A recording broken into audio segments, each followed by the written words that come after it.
victory. What if everything you thought was broken was actually where your greatest strength begins? Stay with us. This is a story worth every second of your time. The lights inside the studio softened to a gentle glow, washing the stage in a warm, forgiving haze.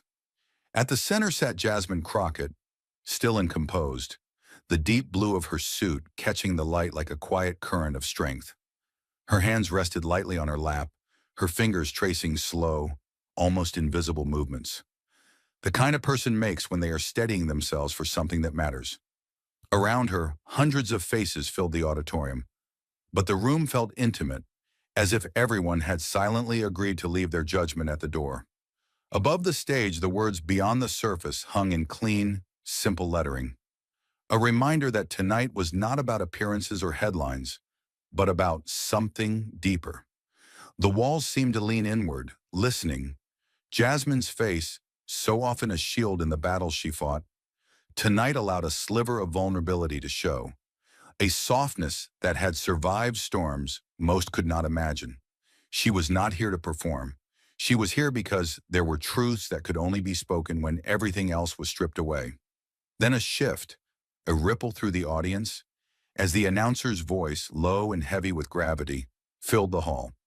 Please welcome a man born without arms and legs, yet carrying wings greater than any of us, Nick Vujicic.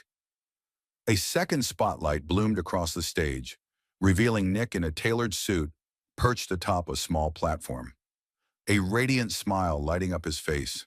No limbs, no concessions, just a soul too vast for any body to contain. For a long, suspended moment, the world seemed to forget itself. No scripts, no applause, just two souls acknowledging the miles they had each traveled to stand here, whole in ways the eye could never measure. Jasmine took a measured step forward, and then another, until she stood directly before Nick. She bowed her head, not dramatically, but in a way so sincere that the entire room seemed to bow with her. It was not the body she honored. It was the invisible battles, the nights no one saw, the endless, small choices to keep hoping when hope seemed a fool's errand. Nick's smile widened, not out of pride, but out of a deep, unshakable peace carved by years of refusing to let bitterness win. His voice, when it came, was soft but unwavering, every syllable pressing gently against the stillness. I am not here to tell you the story of my body. I am here to tell you the story of my soul.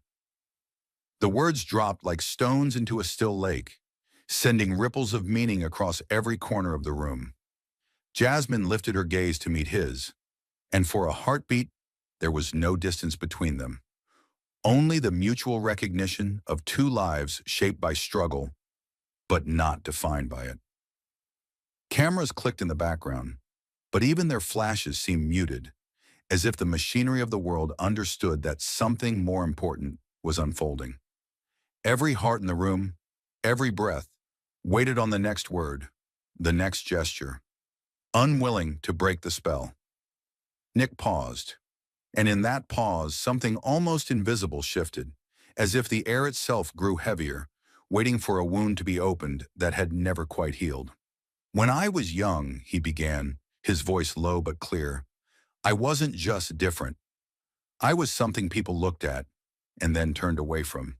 He let the words sit there, not rushing to explain or soften them. They called me a monster, and though his voice did not rise, the word hit like a crack across a glass, sharp, immediate, irreversible. Behind him, the screen lit up with a grainy image, a small boy with no arms, no legs, tucked into himself on the cold tile of a school bathroom. His head bowed so tightly against his body that he seemed almost to disappear. The bathroom walls in the photo were stark and unforgiving, the kind that echoed every sound, every cruel whisper that had been hurled at him. Nick didn't look at the picture. His eyes stayed on the audience, steady, unblinking, as if daring them to look where others had once refused to. I hid in that bathroom for hours, he continued, because I didn't want to be reminded of what they saw when they looked at me.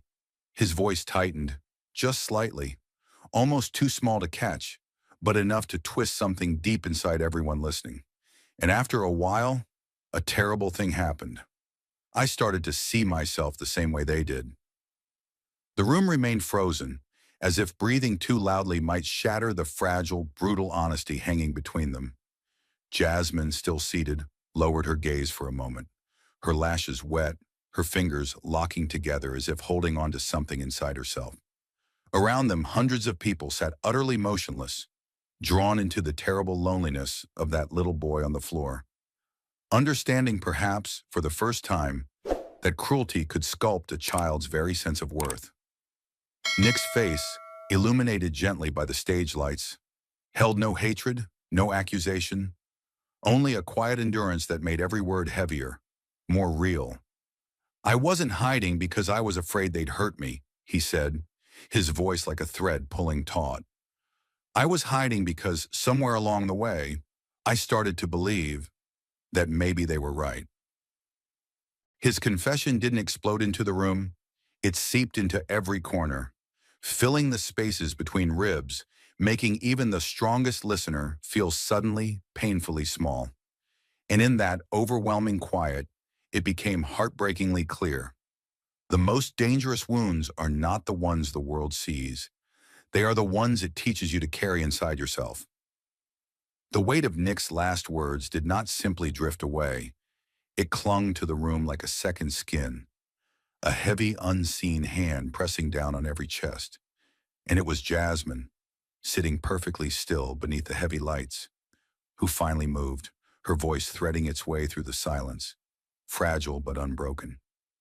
"What kept you breathing?" she asked, her voice trembling with a softness that somehow cut deeper than any shout.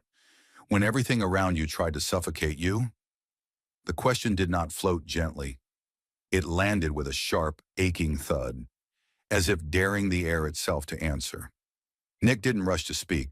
He only looked at her, his eyes steady, wide open, as if to say, You know because you've carried it too. That invisible weight of being unwanted before you even had a chance to become anything." Jasmine blinked against the heat rising behind her eyes, but she did not look away. She couldn't. Something between them had shifted. No longer two people sharing a stage, but two wounded histories reaching for each other across a chasm that the world had tried to carve wide and deep. And for a long moment, the audience wasn't watching a conversation. They were witnessing a collision of pasts, in the fragile, flickering light of what survival really looked like. Jasmine drew a shaky breath, grounding herself against the wave of memory, clawing its way up from the dark corners she usually kept locked tight. Her hands, folded neatly in her lap moments ago, now twisted in a slow, unconscious rhythm, as if she were trying to wring the memory out of her own skin. "When I was 8, she began, her voice so soft it barely skimmed the microphone, "my teacher told the whole class that girls like me would never be anything but trouble." The word trouble hit the room differently. Not loud, not cruel, but heavy, inevitable. Like a door being slammed shut on a future before it ever had a chance to open. On the screen behind them, no photos appeared. Only the brutal clarity of feeling too small in a world that made no room for her. She described standing frozen in the middle of the classroom, the scratch of the chalk on the board louder than the laughter that began to bubble behind her, cruel and casual and unstoppable. She did not cry that day. She did not scream. She simply stood there and felt herself shrink inch by inch until it seemed there was no girl left. Only a label. Only a warning for others. "It felt," Jasmine said, her voice thick with the weight of it, "like the world had stamped something on my forehead that I could never erase." The lights softened almost imperceptibly, wrapping the stage in a muted, almost sacred glow, as if the universe itself understood that some truths needed gentler hands to hold them. No one in the audience moved. No one even dared to breathe too loudly. The story unfolding before them was not about politics, or fame, or even resilience. It was about the simple, devastating reality of being judged unworthy, long before you ever had the chance to prove otherwise. Jasmine's eyes glistened under the lights, but she did not wipe them. She let them stand. She let them be seen, because there was nothing weak about surviving a world that tried so hard to erase you. Across the stage, Nick watched her, not with pity, not even with sorrow, but with the kind of fierce, silent respect that can only be born from living through the same fire. And in that moment, two wounds, shaped in different bodies, carved by different knives, laid themselves bare, not for sympathy, but for something stronger: recognition. As Jasmine's last words dissolved into the heavy silence, Nick lowered his eyes. And for a fleeting second, the weight he carried seemed almost too much even for him. It wasn't the kind of pain that shouted. It was the quiet, familiar ache of an old wound reopening, raw and real beneath the polished surface. His voice, when it finally rose again, was soft, almost reluctant, as if dragging something into the open that had long preferred the dark. "I was 8 years old," Nick said, each word careful, deliberate, as though the memory might still break him if he spoke it too fast. "That was the first time I thought about ending it all." No gas this time, just a thick, stunned silence. A room full of people instinctively leaning closer without realizing they had moved. Nick's gaze didn't lift. He stayed fixed somewhere between the stage and a memory too vivid to blur with time. "I remember sitting by the bathtub," he continued, his voice threading through the stillness like smoke, "watching the water fill up, thinking, maybe if I just slid under, it would all stop." There was no anger in his tone, no self-pity, just the blunt, terrible honesty of a child trying to find a way out of a life he never asked for. "I didn't want to die with noise," Nick said, his words almost too soft to catch. "I wanted to fade away, like a soap bubble popping, no sound, no pain, just gone." The theater seemed to fold inward on itself, the walls pressing closer, the air growing so heavy it felt like a living thing. Jasmine's hands clenched tightly in her lap, her knuckles white, as if holding herself together against the weight of his confession. Around them, no one shifted, no one coughed. It was as if even the cameras had forgotten to move, trapped in the awful intimacy of the moment. On the giant screen behind Nick, no image played, and none was needed.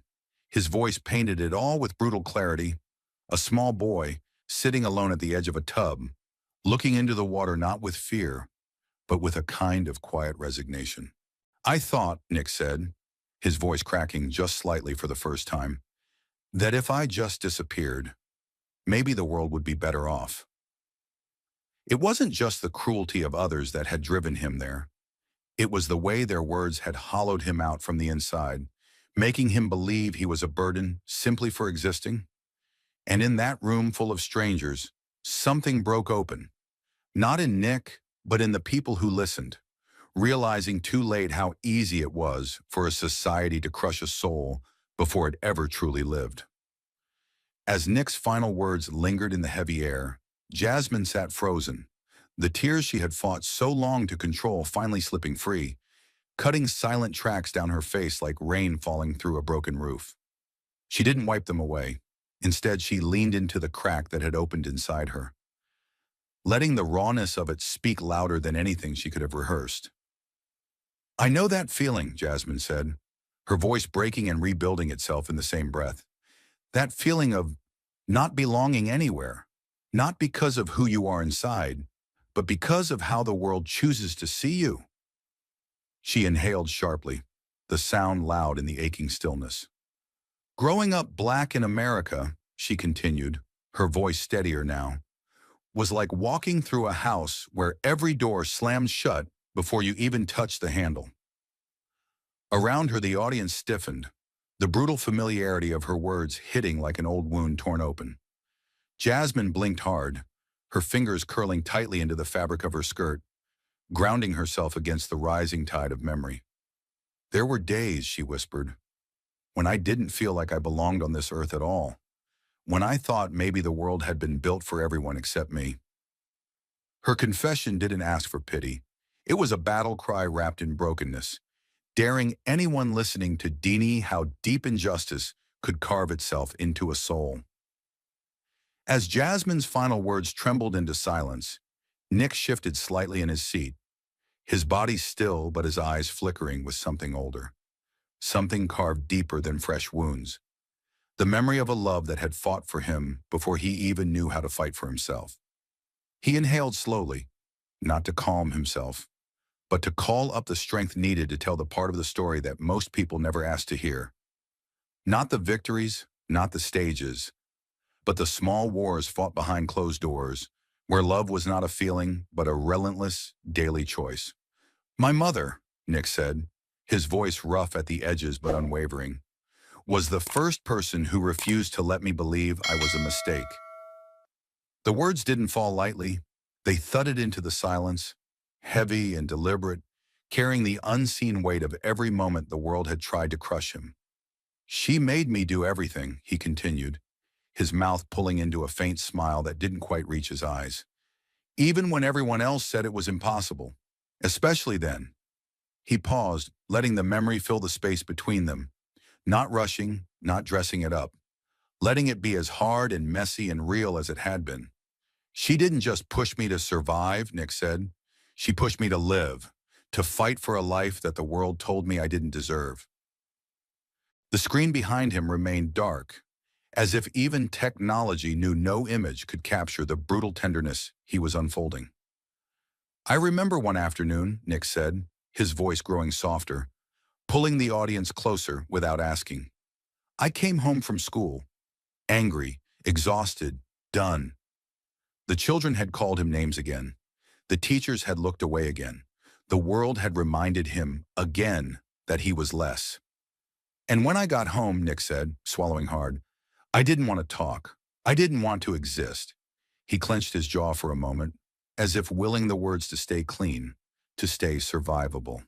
But my mother, he continued, a flicker of wonder passing across his face even now. She didn't let me collapse into that feeling. Instead, she set a chair by the family computer. She placed a thick, heavy keyboard on the desk, the kind with keys you had to press down hard to make them register. And without saying a word, she nodded toward it. You will learn to type, she said. Nick laughed once, dry and broken. I looked at her like she had lost her mind, he said. I had no arms, no hands. How was I supposed to type? But she didn't explain. She didn't excuse. She simply stared at him, her face lined with a determination so fierce that it scared him more than the bullying or the loneliness ever had. So I tried, Nick said. His voice was so low now that the audience had to lean forward to catch every word. I fell. I failed. I got angry. I screamed at her. I begged her to stop. He blinked hard, once, twice, like someone shaking off the weight of invisible chains. And you know what she did? He said, the corner of his mouth pulling into something too deep to call a smile. She sat down on the floor right next to me, and she cried with me, but she didn't let me quit. The image was devastating in its simplicity, a small boy thrashing with rage and despair, two tiny toes fighting keys that weren't built for bodies like his, and a mother kneeling beside him, not with answers, not with apologies, but with a presence so fierce it became a kind of salvation. I don't remember the exact moment when I hit the first key, Nick said. I don't remember what word I spelled. He paused, and the silence around him thickening, deepening, pulling every soul in the room closer to the center of this small, defiant victory. But I remember the sound, Nick said, his voice catching now, raw and unfiltered. The click of that first letter. And the way my mother looked at me, like I had just split the world wide open. Across the auditorium, you could hear the faint sound of breaths being held, of hands gripping knees too tightly, of hearts breaking and rebuilding in the space between one heartbeat and the next. Nick didn't need to tell them the rest. He didn't need to list the typing competitions he would later win, or the speeches he would one day give with slides he had built himself, letter by painstaking letter. What mattered was that in a world that told him every day he was less, one woman had dared to tell him, to show him, that he was capable of everything. My mother, Nick said again, his voice almost a whisper now, taught me the hardest truth there is, That sometimes the ones who love you the most will also hurt with you the most. Not because they want to break you, but because they refuse to let you stay broken. He didn't bow his head after he said it. He didn't dramatize the moment. He simply let it hang there. A hard, beautiful truth, thrumming between every person in the room. A reminder that sometimes survival is a woman on a kitchen floor, crying beside her son, refusing to let him believe that the world gets to decide his worth.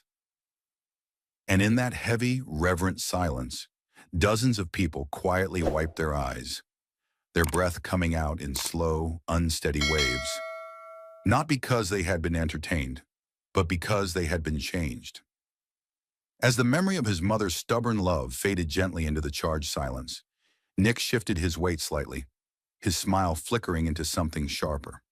A flash of defiance that hadn't been crushed, not even after everything. He tilted his head slightly, as if inviting the audience closer, not to witness another wound, but to feel the fire that somehow had survived beneath the scars. After a while, Nick said, his voice low but burning, I realized surviving wasn't enough.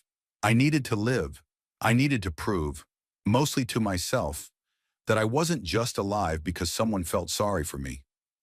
A murmur of agreement stirred through the audience, almost imperceptible, as if the truth of it had touched a nerve in every person sitting there. Nick's eyes gleamed under the lights, not with pride, but with the memory of a boy who had refused to stay where the world had placed him. And what better way, he continued, a crooked smile pulling at his mouth, than to try the one thing nobody thought I could ever do? He let the question hang there, a slow, electric pause that dragged the entire room into the next heartbeat. Soccer, he said simply. The audience stilled, almost confused, as if waiting for him to laugh it off. But Nick didn't laugh. He leaned into the microphone, his voice steady and sure. Yeah, soccer. The game of running, kicking, balance. All the things I didn't have. The absurdity of it made the air crackle, not with humor, but with a kind of stunned respect.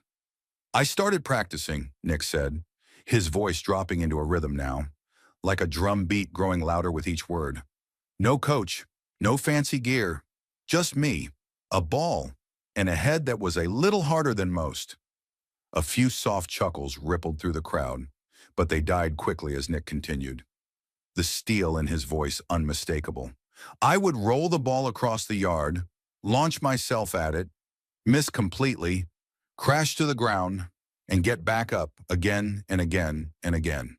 He paused, letting the picture form in their minds. A small boy, body low to the ground, hurling himself at a moving ball, while dirt and grass burned his skin, while the neighborhood kids stared and laughed, while every fall whispered the same brutal lie, give up. But I didn't, Nick said, and there was no boasting in his voice, only a simple, stubborn truth. I didn't stop because every time I fell, I told myself, falling was fine. Staying down wasn't.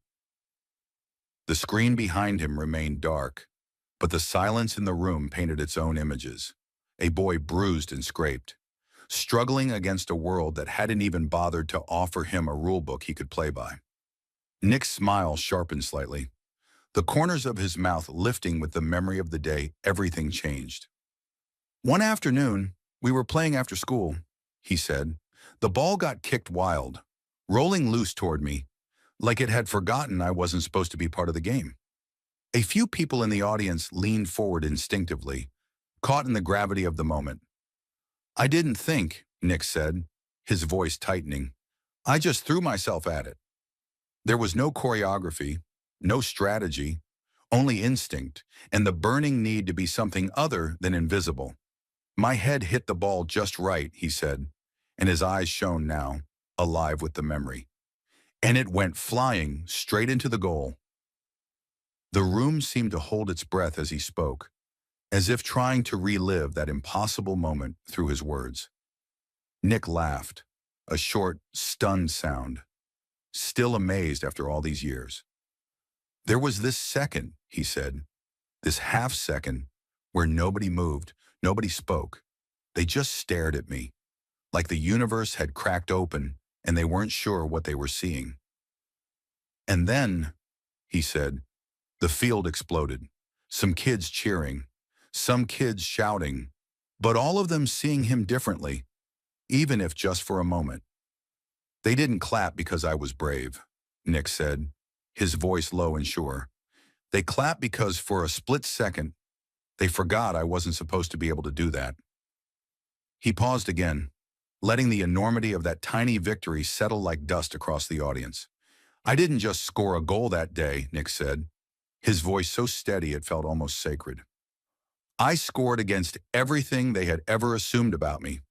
I scored against destiny itself. The auditorium was silent, thick with the kind of reverence usually reserved for battlefields and funerals, the places where impossible fights are fought, without glory, without medals, but never forgotten. Nick didn't need to shout. He didn't need to beg them to understand. The story had already carved itself into the room, like a scar across soft wood.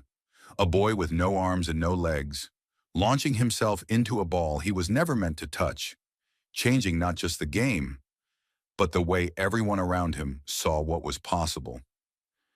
And somewhere deep in the crowd, someone quietly began to weep, not out of sadness, but out of the unbearable, breathtaking weight of hope. As Nick's final words hung in the charged silence, the weight of what he had overcome pressed so hard against the room that it almost seemed to bow under it, until suddenly, from the heart of that stillness, a single broken laugh rose like sunlight breaking through a storm. Jasmine laughed, not the easy, polished laugh of a politician or a speaker filling dead air, but a laugh ripped straight from the deepest part of her chest, where grief and wonder had collided into something too big for silence. Tears streaked her face freely now, but she didn't move to hide them. They glistened under the harsh stage lights, like battle scars worn without shame. She leaned forward slightly, one hand pressed against her heart, as if physically trying to hold it together, and said, her voice shaking but fierce, "You didn't just score a goal, you scored against destiny."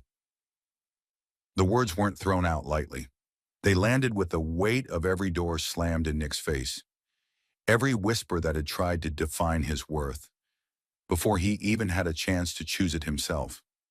For a moment, no one in the audience moved, caught in that rare, sacred space where truth had finally spoken itself aloud. Then, all at once, the room erupted, not in polite applause, but in a thunderous, rising wave of clapping and shouting that rattled the very air. Some laughed, sharp and breathless. Some wept openly, unable or unwilling to hide what had been cracked open inside them. The sound of it, the collision of laughter and tears, wasn't chaos. It was a kind of symphony, wild and perfect, born from witnessing the impossible made real. And in the center of it all stood Nick, smiling quietly, not as a man who had conquered a game, but as a man who had rewritten the rules without asking permission. As the last echoes of applause faded into a tender quiet, Nick stayed perfectly still, his chest rising slowly, as if he were gathering something fragile from deep inside. The grin that had lit up his face moments before softened into something heavier, something older, a memory that lived beneath the victories, the standing ovations, the endless flights and speeches. His eyes shifted slightly, not looking at anyone in particular, but somewhere just beyond the room, to a moment that had carved itself into him so deeply it had changed everything. "There's a story," Nick said, his voice dropping to a near whisper, "that I don't tell as often as I should." He paused, the room contracting around him, every ear straining for the next word. "It's not about when I stood on big stages," he said. "It's about when I stood on a small one, scared out of my mind." The confession was disarming, cutting clean through whatever polish or myth had begun to build around him. "It was my first real talk, 300 high school kids, and I honestly didn't know if I was strong enough to survive it."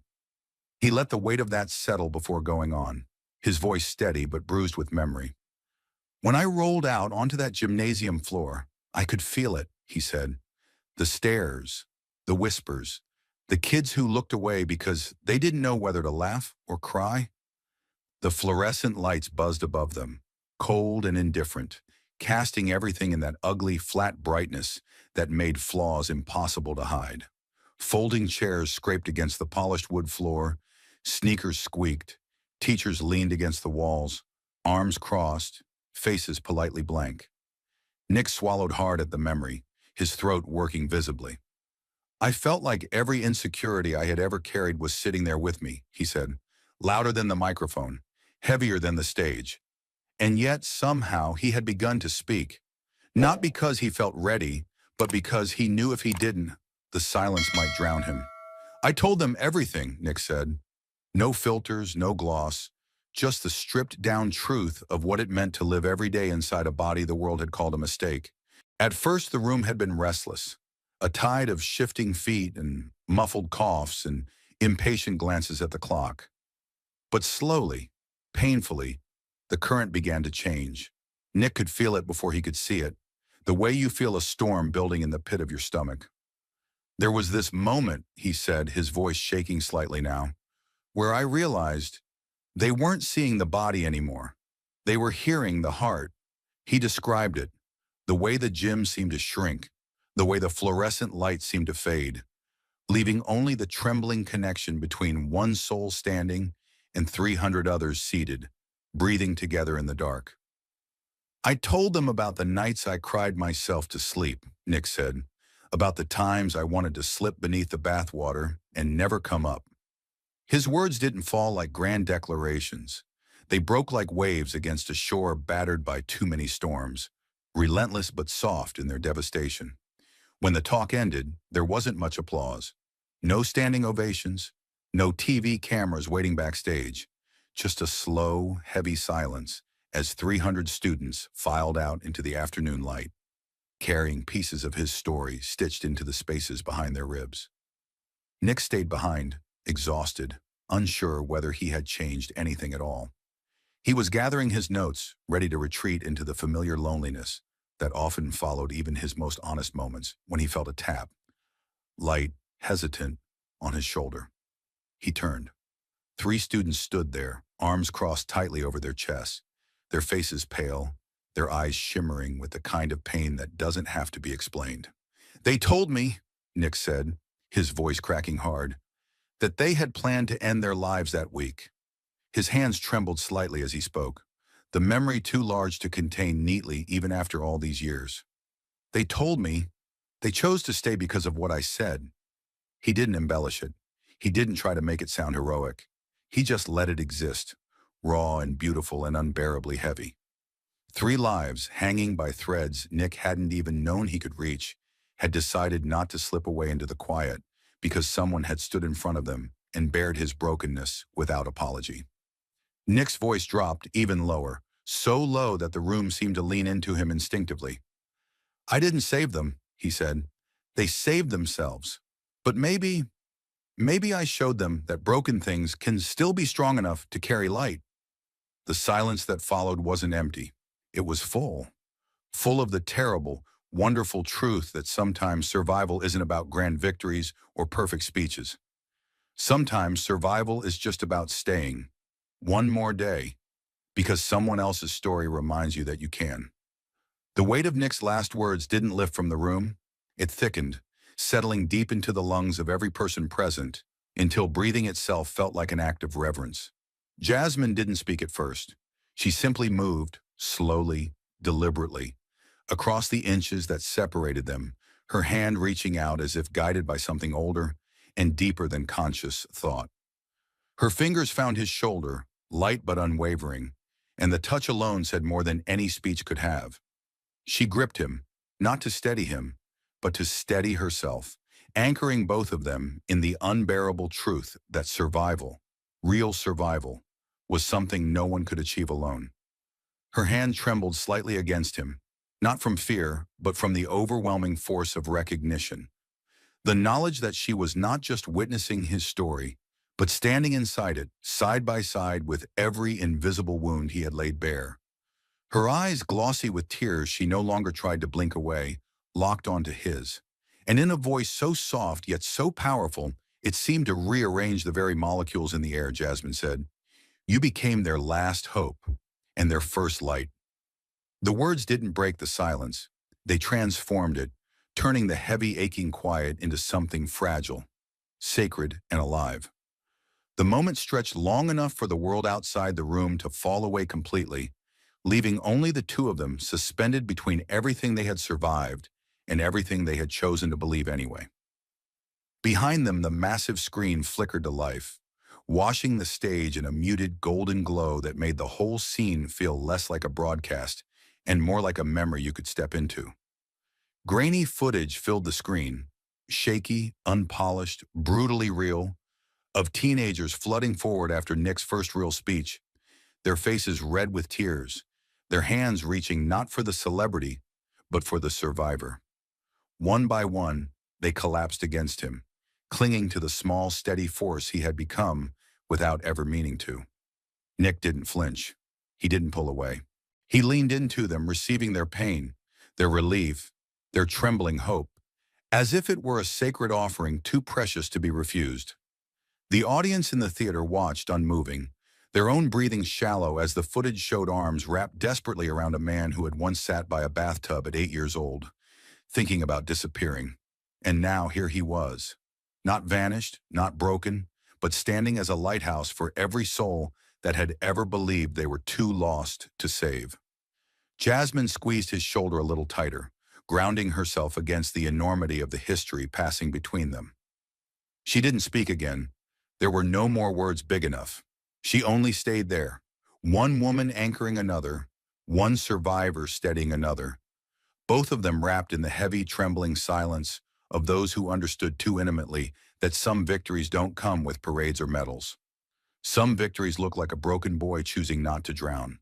Some victories look like a child whispering, "I'll stay," into a life they once wanted to leave. And some victories look like a room full of strangers holding their breath, witnessing the unbearable beauty of survival stitched into the smallest, bravest acts of connection. The stage still pulsed with the raw electricity of unspoken pain and silent victories when Jasmine, her voice shaking but unflinching, leaned closer to Nick, as if daring to touch the most fragile question neither of them had spoken aloud until now. "If you could have arms and legs right now," she asked, her voice catching slightly against the gravity of the words, "would you take them?" The question didn't land lightly. It hit like a stone dropped into a still pond, sending ripples through the fragile quiet that hung between them. Jasmine didn't ask it out of pity or curiosity. She asked it because somewhere deep inside her, she already knew the cost of survival wasn't measured in what you had, but in what you chose to carry. Nick didn't answer immediately. He tilted his head slightly, the faintest trace of a smile forming at the edges of his mouth. A smile forged not from happiness, but from a kind of battle-hardened peace. His eyes didn't flicker away from hers. He met her gaze full on, steady and calm, as if the weight of the question itself was something he had already lifted, carried, and made peace with long ago. The pause stretched long enough for every person in the audience to feel the breathlessness of it, the sharp awareness that they were standing on the edge of a cliff inside his heart. And then quietly, without theatrics or self-pity, Nick said, "No. Because without my broken pieces, I would never know how beautiful a healed soul could be." The words didn't echo. They didn't need to. They dropped like stones into the room, sinking so deeply that for a long, suspended heartbeat, no one, not even the cameras, dared to move. Jasmine's eyes filled instantly, tears trembling on the brink but refusing to fall, as if even her body understood that this moment wasn't meant to be blurred by anything, not even grief. She drew in a shaky breath, pressing her hand to her chest, feeling the weight of his answer settle there like a second heartbeat. Across the theater, the audience sat frozen, an ocean of faces caught in the kind of stillness usually reserved for prayers, for final goodbyes, for witnessing miracles too delicate to survive loudness. Some people covered their mouths with their hands, others closed their eyes tightly, as if trying to memorize the feeling of hearing something so pure that it stripped them of every easy comfort they had ever clung to.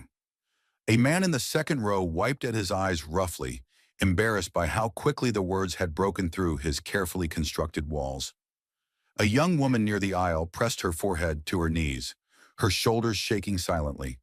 There were no whispers, no rustling of programs, no coughs, only the shared, trembling silence of people remembering every broken place they had hidden from themselves.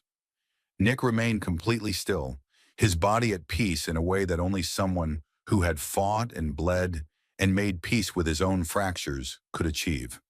He didn't rush to explain or soften his answer. He didn't offer an apology for it. He just let it exist, full and heavy and unashamed, daring everyone watching to sit inside the discomfort it created and to see the beauty in it. For a moment, the bright stage lights seemed to dim, or maybe it was just that the weight of truth had eclipsed everything else. Jasmine reached for his hand again, not with urgency but with reverence, her fingers wrapping gently around the place where the world would have said there was nothing to hold. Nick smiled at her, a smile that spoke not of victory, but of the kind of wholeness that only brokenness could teach. And for the first time all night, the audience didn't just see Nick Vujicic, they saw themselves, every cracked, imperfect part of themselves, reflected back at them through a man who had been told he was less and had become more than anyone had dared to imagine. When the first sob broke the silence, it didn't shatter the moment. It deepened it. A woman in the front row gasped softly, pressing a shaking hand to her mouth, and the sound gave permission for the dam to break wide open. Tears flowed freely now. Not the polite kind that come from well-told stories or neatly packaged inspiration, but the raw, gutting kind that rise from the deepest places, the places where people hide the parts of themselves they think can never be loved. People clutched at their chests, at each other, at nothing at all, as if trying to hold together something that had just been torn wide open. The sound was not chaotic. It was almost symphonic. A low, aching hum of human hearts, remembering they were allowed to hurt and heal at the same time. And in the center of it all sat Nick, unshaken, unmoved, radiating a stillness so profound that it felt less like defiance and more like a kind of quiet benediction. Jasmine wiped at her face once, then let her hand fall, her shoulders trembling, but her spine impossibly straight. She looked at Nick, not as someone who had been broken, but as someone who had been reforged into something stronger, something rarer than any unscarred life could ever hope to be. The screen behind them remained frozen on the earlier footage. The image of children clinging to Nick, faces buried against him, desperate not to let go. And it felt as if the past and the present had folded into each other, looping endlessly through every person who had ever needed to believe that brokenness did not disqualify them from light. It made every beating heart in the room feel stitched together by something older than pain and stronger than despair. And for one long, endless minute, no one moved. No one needed to. Because some truths don't need noise to be heard. Some truths only need silence and the courage to sit inside it. As the silence wrapped itself around the room, trembling with the weight of everything Nick had laid bare, Jasmine inhaled slowly, her fingers tightening briefly in her lap before she let the truth she had carried for so long finally break through the dam of composure. "There are days," Jasmine said, her voice low but clear, slicing through the heavy stillness like a blade wrapped in velvet, "when I stand on the floor of Congress, fighting for people who look like me, who sound like me, and I feel like I have no arms, no legs, nothing to hold on to." She didn't look away as she spoke. Her gaze remained locked forward, daring the world to flinch first. Because no matter how loud my voice is, no matter how carefully I build my arguments, I can see it in their faces. The ones who smile politely but never hear a word I say. The ones who have already decided what I am before I open my mouth. Her hands resting on her knees, curled slowly into fists. Not in anger, but in an aching, relentless attempt to keep herself from unraveling right there under the lights. "There are days," Jasmine continued, her voice tightening against the swell of emotion rising in her chest, "when I feel like I'm swinging at the air, like I'm fighting battles that were lost long before I ever arrived."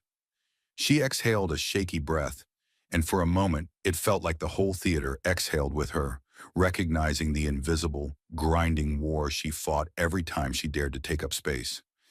And sometimes, she said, her voice cracking in the middle, I wonder if my voice is enough, if it was ever meant to be enough. She didn't cry. She didn't tremble. She simply sat there, carved in raw defiance and fragile truth, daring the world to look at her and not blink. For a long moment, Nick said nothing. He simply looked at her. Not with pity, not with easy sympathy, but with the fierce, steady gaze of someone who understood what it meant to fight wars you didn't choose inside rooms that were never built for you. Then quietly, with a gentleness so profound it cracked the air, Nick said, "But your voice is your wings, Jasmine. Never fold them." The words didn't crash into the room. They floated down like ash from a fire still burning somewhere deep and unextinguished. And somehow they hit harder than any shout could have, because they came from someone who knew exactly what it meant to build a life out of pieces the world tried to convince you were useless. Jasmine's breath hit sharply at the simple, devastating beauty of it, her body visibly bracing against the full impact of what he had just handed her. Permission. Permission not just to keep speaking, but to believe that every broken, bruised word was part of something bigger than the walls she fought against. Slowly, almost reverently, she reached across the small distance between them, her fingers seeking his, and Nick, without hesitation, met her halfway. Their hands found each other, imperfect, incomplete, and yet somehow, when joined, more whole than anything the world had ever tried to build without them. It wasn't a handshake. It wasn't a photo opportunity. It was something elemental, something ancient, the kind of connection that doesn't require language to be understood. Around them, the audience watched in breathless silence, every eye fixed on the two figures who, against every odd, every insult, every locked door and broken bone, had carved out a space where survival was no longer the goal, but transformation. The screen behind them, still frozen on the image of teenagers clinging to Nick after his speech, seemed almost to pulse with life, as if it too recognized that this moment was no longer about brokenness. It was about what happens when broken things find each other and realize they were never broken at all, just unfinished. The lights overhead softened almost imperceptibly, casting a warm, golden hue across the stage that made Jasmine and Nick seem less like two people and more like twin flames burning against the long, cold dark. No one clapped. No one moved. The air itself seemed to kneel around them, reverent and trembling, as if even time understood it needed to slow down and witness what was happening. Because what they had built, in the slow, painful layering of wound upon wound, courage upon courage, was not a moment for applause. It was a monument to what it means to survive without permission, to speak without apology, to love a broken world with hands that had been told they would never hold anything at all.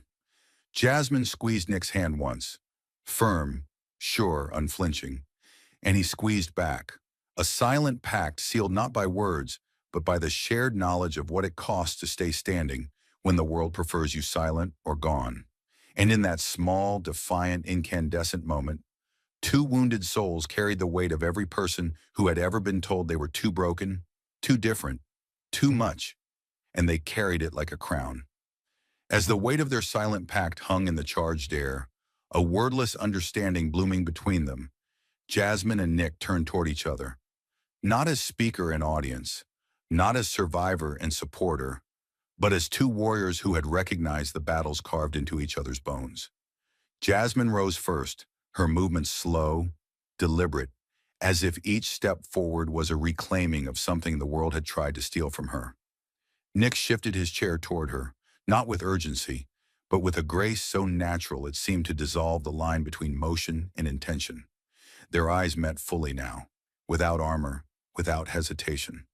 A collision of spirits battered by the storms of judgment, but somehow still burning, still reaching. Jasmine bent slightly, opening her arms not in pity, but in honor, and Nick leaned into her without a moment's pause. Their embrace was not gentle, it was fierce, aching, the kind of hold that says, I see you, I carry you, I choose you anyway. Jasmine's face pressed lightly against Nick's shoulder, her body trembling with the force of everything she had kept sealed for too long. Nick's head tilted into her touch, his eyes closing briefly as if to drink in the rare, sacred weight of being held not as broken, but as whole. The room around them blurred, the lights, the cameras, the sea of faces, until there was nothing left but the electric, trembling thrum of two hearts refusing to surrender. The hug didn't break quickly. It lingered, stretching time itself, until the audience too seemed to fold into it, breathing with them, weeping with them, daring to hope with them. It was the kind of embrace that made you believe, even for just a second, that pain could be transmuted, that survival could become sanctuary. It wasn't polished for TV. It wasn't rehearsed for applause. It was messy, raw, human, and therefore it was perfect.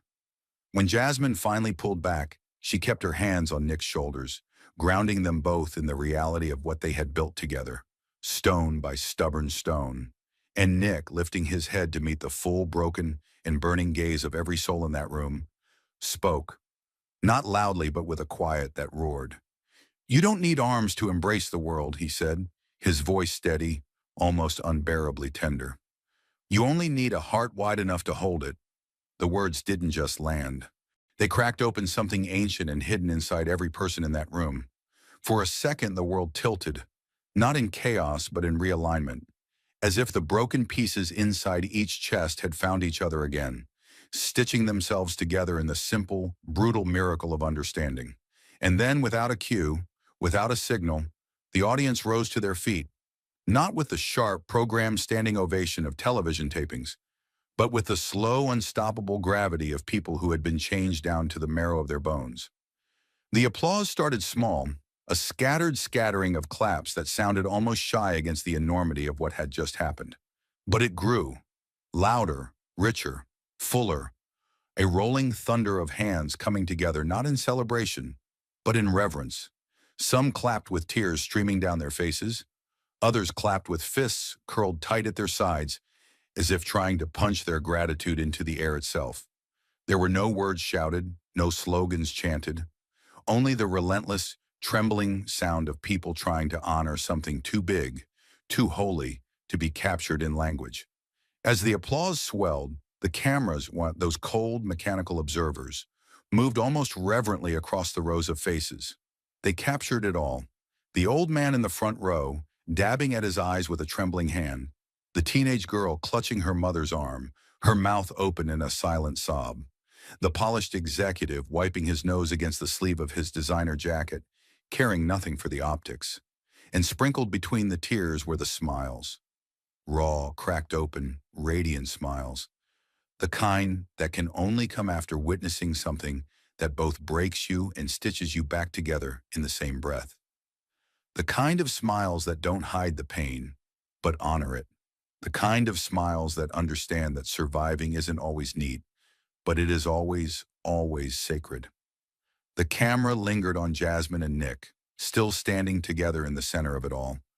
Two unlikely architects of a cathedral built not from stone or steel, but from scars, from voices, from the stubborn, blazing refusal to be less than whole. They didn't bow. They didn't wave. They simply stood there, hands clasped, hearts open, letting the moment wash over them, through them, into the endless spaces where hope had been waiting all along. Nick leaned closer, just slightly, and whispered something only Jasmine could hear. She nodded once, her eyes shining but clear, as if anchoring the words inside her ribcage forever. The applause didn't fade quickly. It surged and receded like the tide, again and again, a living testament to the fact that what had been built in that room would not be easily forgotten. Long after the lights dimmed, long after the cameras stopped rolling, long after the polished news clips boiled it all down to a few sound bites, the people who had been there would remember. They would remember what it felt like when two broken warriors stood on a stage and reminded them that brokenness was not the end. It was the beginning. And as the final shot zoomed out, sweeping over a sea of shining faces, of hands still clapping, of bodies still trembling with the terrible, beautiful weight of being alive, the screen faded to black, but the light they had ignited burned on. As the lights dimmed and the final applause dissolved into a heavy, aching quiet, the lessons carved into the night did not vanish. They deepened, thickened, settling into every heart like seeds planted in soil torn open by truth. The story of Nick and Jasmine wasn't just about survival. It wasn't just about defying odds or outlasting cruelty. It was about the invisible wars most people never see, the brutal daily battles fought inside bodies and systems designed to erase you. It was about refusing to let the world's blindness define your worth, about dragging your broken pieces into the light and daring to build something sacred from them. The injustice Nick faced, being seen as incomplete, as less than, wasn't unique to disability. It was the same rot that told Jasmine she was too loud, too angry, too different to deserve a seat at the table. And yet both of them, battered and bloodied by the systems meant to silence them, chose not just to survive, but to sing, to fight, to stay. They had become living proof that brokenness was not the opposite of strength. It was the birthplace of it. And in doing so, they offered every person watching something rarer than hope, permission to believe that they too were enough. Their stories collided at the intersection of two brutal truths, that the world is often merciless, and that beauty often rises not despite that mercilessness, but because of it. Nick's body had been judged before he could speak his first word. Jasmine's voice had been dismissed before she could finish her first sentence. Every door they knocked on had been weighted against them, every battle fought uphill, every victory laced with the sour taste of battles still unwon. And still they rose, still they fought, still they believed that a world built on exclusion could be challenged, cracked, remade. Their lives became a roadmap not for easy triumphs, but for necessary ones. The kind built one trembling step at a time. The kind forged when you learned to build wings from the ashes of every bridge burned behind you. And in standing there, bruised but unbroken, scarred but shining, they reminded everyone watching that endurance was not passive, it was an act of rebellion. It was an act of love. What Jasmine and Nick taught was not that pain disappears if you work hard enough. It was that pain, if carried with courage, could become a weapon sharper than any prejudice, stronger than any fear. They didn't preach about resilience as a shiny, marketable virtue. They bled it, lived it, breathed it into every word, every glance, every trembling breath they offered that stage. They showed that to survive injustice is not just to endure. It is to spit in the face of every hand that tried to crush you, to build beauty from rubble and dare the world to see you shine. They showed that anger, when rooted in love, becomes fuel, that grief, when honored, becomes wisdom, that brokenness, when embraced, becomes the fiercest kind of freedom. And they showed that the most radical act in a world that profits from your silence is simply to keep speaking. The talk show didn't end in neat platitudes or marketable slogans. It ended in something harder, messier, and infinitely more real. The acknowledgement that injustice scars you, yes, but it also gives you a map of where to build. That loss hollow you out, yes, but it also carves space for new life. That sometimes surviving a world that wants you smaller is the most profound act of creation you can offer. Jasmine and Nick didn't teach the audience how to avoid pain. They taught them how to make something holy from it. They didn't promise that battles would be easy or fair or even winnable. They promised only that the fight was still worth it, and that somewhere in the shattered places inside each of us, light could still take root. As the credits rolled and the audience filed out into the cool night, the lessons didn't fade with the lights. They clung to people's skin, their clothes, their breath, a weight both unbearable and impossible to surrender. Mothers held their children closer, understanding now that strength wasn't something you could see. Fathers wiped their eyes and straightened their shoulders, wondering how many times they had mistaken vulnerability for weakness. Young girls and boys left the theater standing a little taller, their scars not erased but honored. Somewhere deep inside them, a new truth had been planted, that the world might never make space for them, but they could still take it. That they might be told they were too broken, too different, too much, but they could still build wings from the pieces. That they might never be handed the life they deserved, but they could still create a life worth living. Because the final searing truth that Nick and Jasmine offered wasn't that they were heroes. It was that heroism is not reserved for the unbroken. It lives in the trembling voice that speaks anyway. It lives in the scarred hands that keep building. It lives in every battered, bleeding heart that dares to stay open in a world that profits from shutting us down. And maybe, just maybe, that was the point all along. Not to erase the brokenness, not to hide the scars, but to wear them openly, proudly, as proof that even shattered things can shine.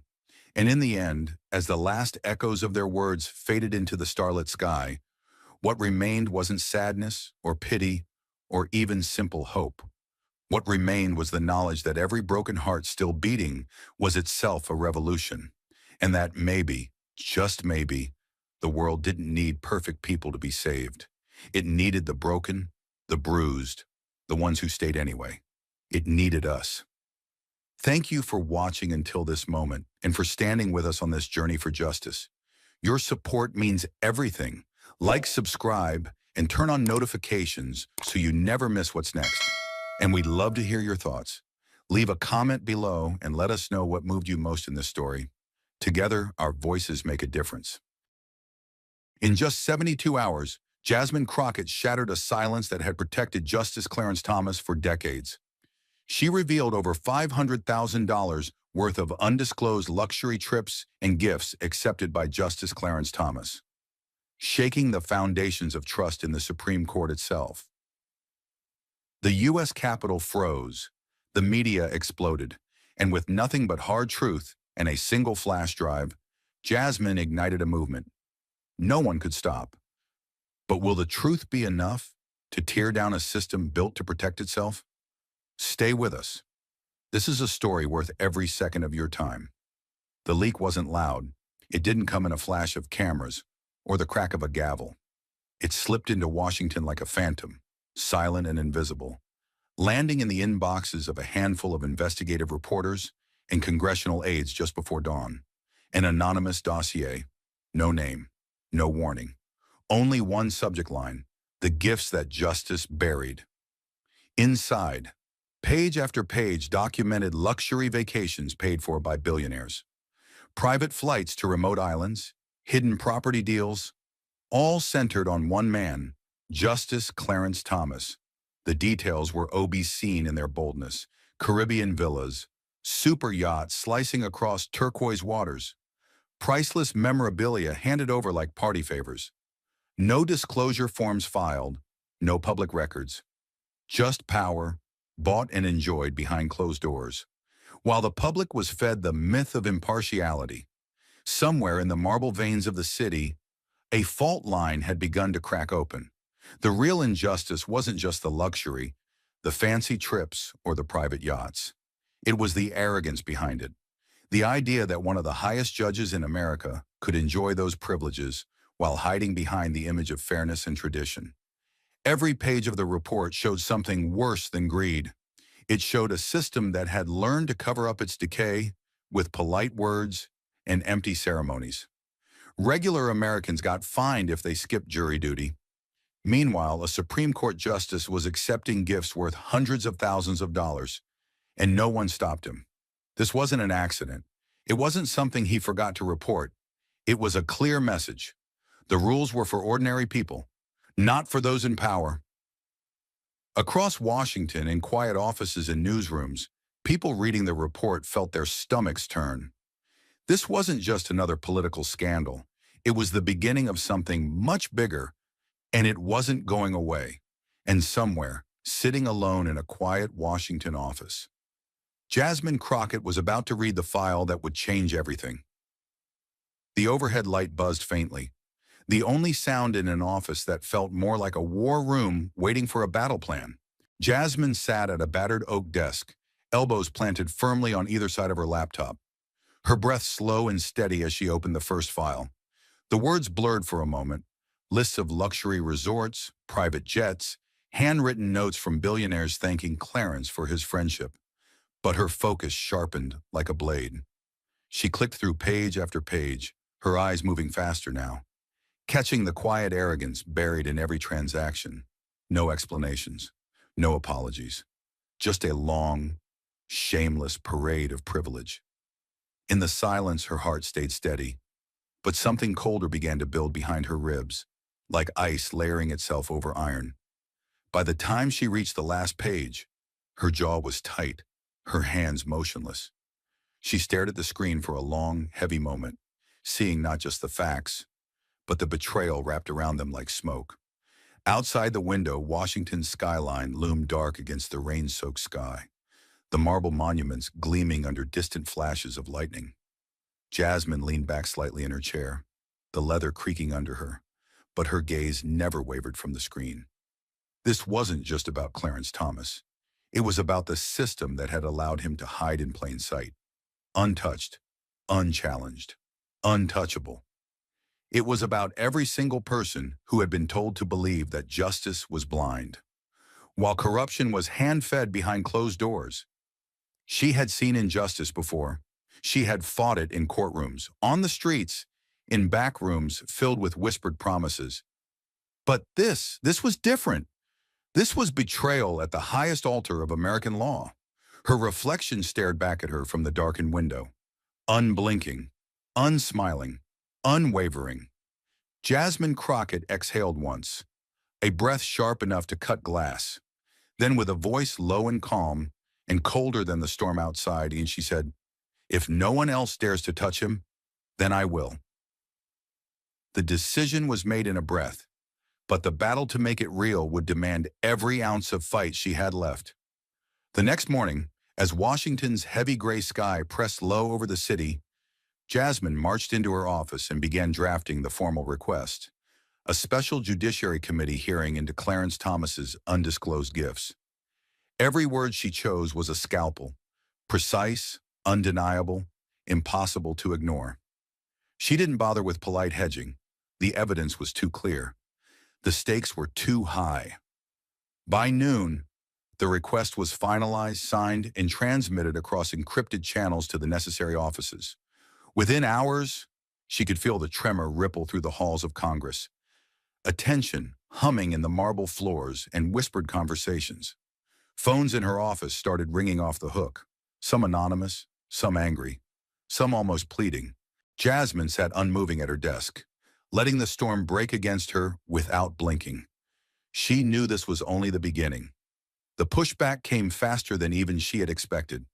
Conservative lawmakers, many longtime allies of Clarence Thomas, immediately closed ranks, painting Jasmine's effort as a political attack rather than a demand for accountability. Statements flooded the press, accusations that she was undermining the court, destroying public trust, waging a partisan war. Friendly media outlets parroted the same lines, their headlines sharp and loud. Radical Democrat declares war on justice system.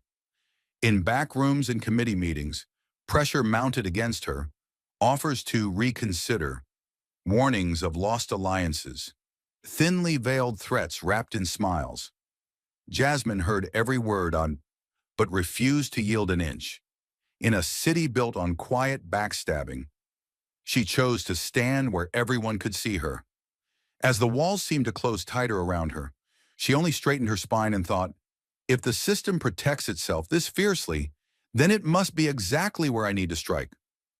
In the corner of a dim, wood-paneled conference room, away from the eyes and ears of the press, an older man leaned toward Jasmine. His suit was immaculate, his voice a low, almost paternal murmur, meant for her ears alone. "Jasmine," he said carefully, every syllable weighted with decades of Washington survival. "He's not just a judge. Clarence Thomas is a symbol, a fortress. 30 years of power and loyalty, tied to him like roots under this city. His words weren't cruel. They were carved from cold realism, the kind that measured battles in bodies and reputations, not ideals." Jasmine stared at him, silent, feeling the chill behind his warning more sharply than the air conditioning humming overhead. Around them, the windows reflected only the storm smears city beyond. A reminder that Washington didn't forgive ambition aimed at its sacred cows. The lawyer's fingers tapped once against the table, a tiny signal of the stakes she was choosing to raise. "You don't take down a monument without the earth shaking," he added, voice barely louder than a breath. It wasn't a threat. It was a funeral prayer. Jasmine didn't flinch. She didn't blink. She let the weight of his words fall between them like a drawn sword, then stepped right over it. In her chest, there was no hesitation, only a rising fire, fed by every broken promise she had ever seen disguised as tradition. Slowly, she leaned forward, close enough that her reply didn't have to be loud to slice through the charged air. "That's exactly the problem," she said, her voice calm, hard, and final.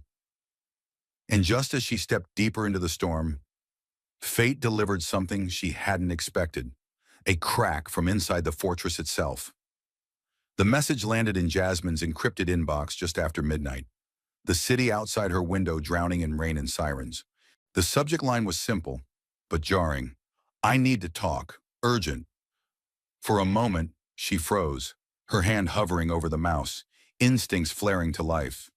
Washington was full of traps disguised as opportunities, and anonymous tips could get you killed, politically or otherwise.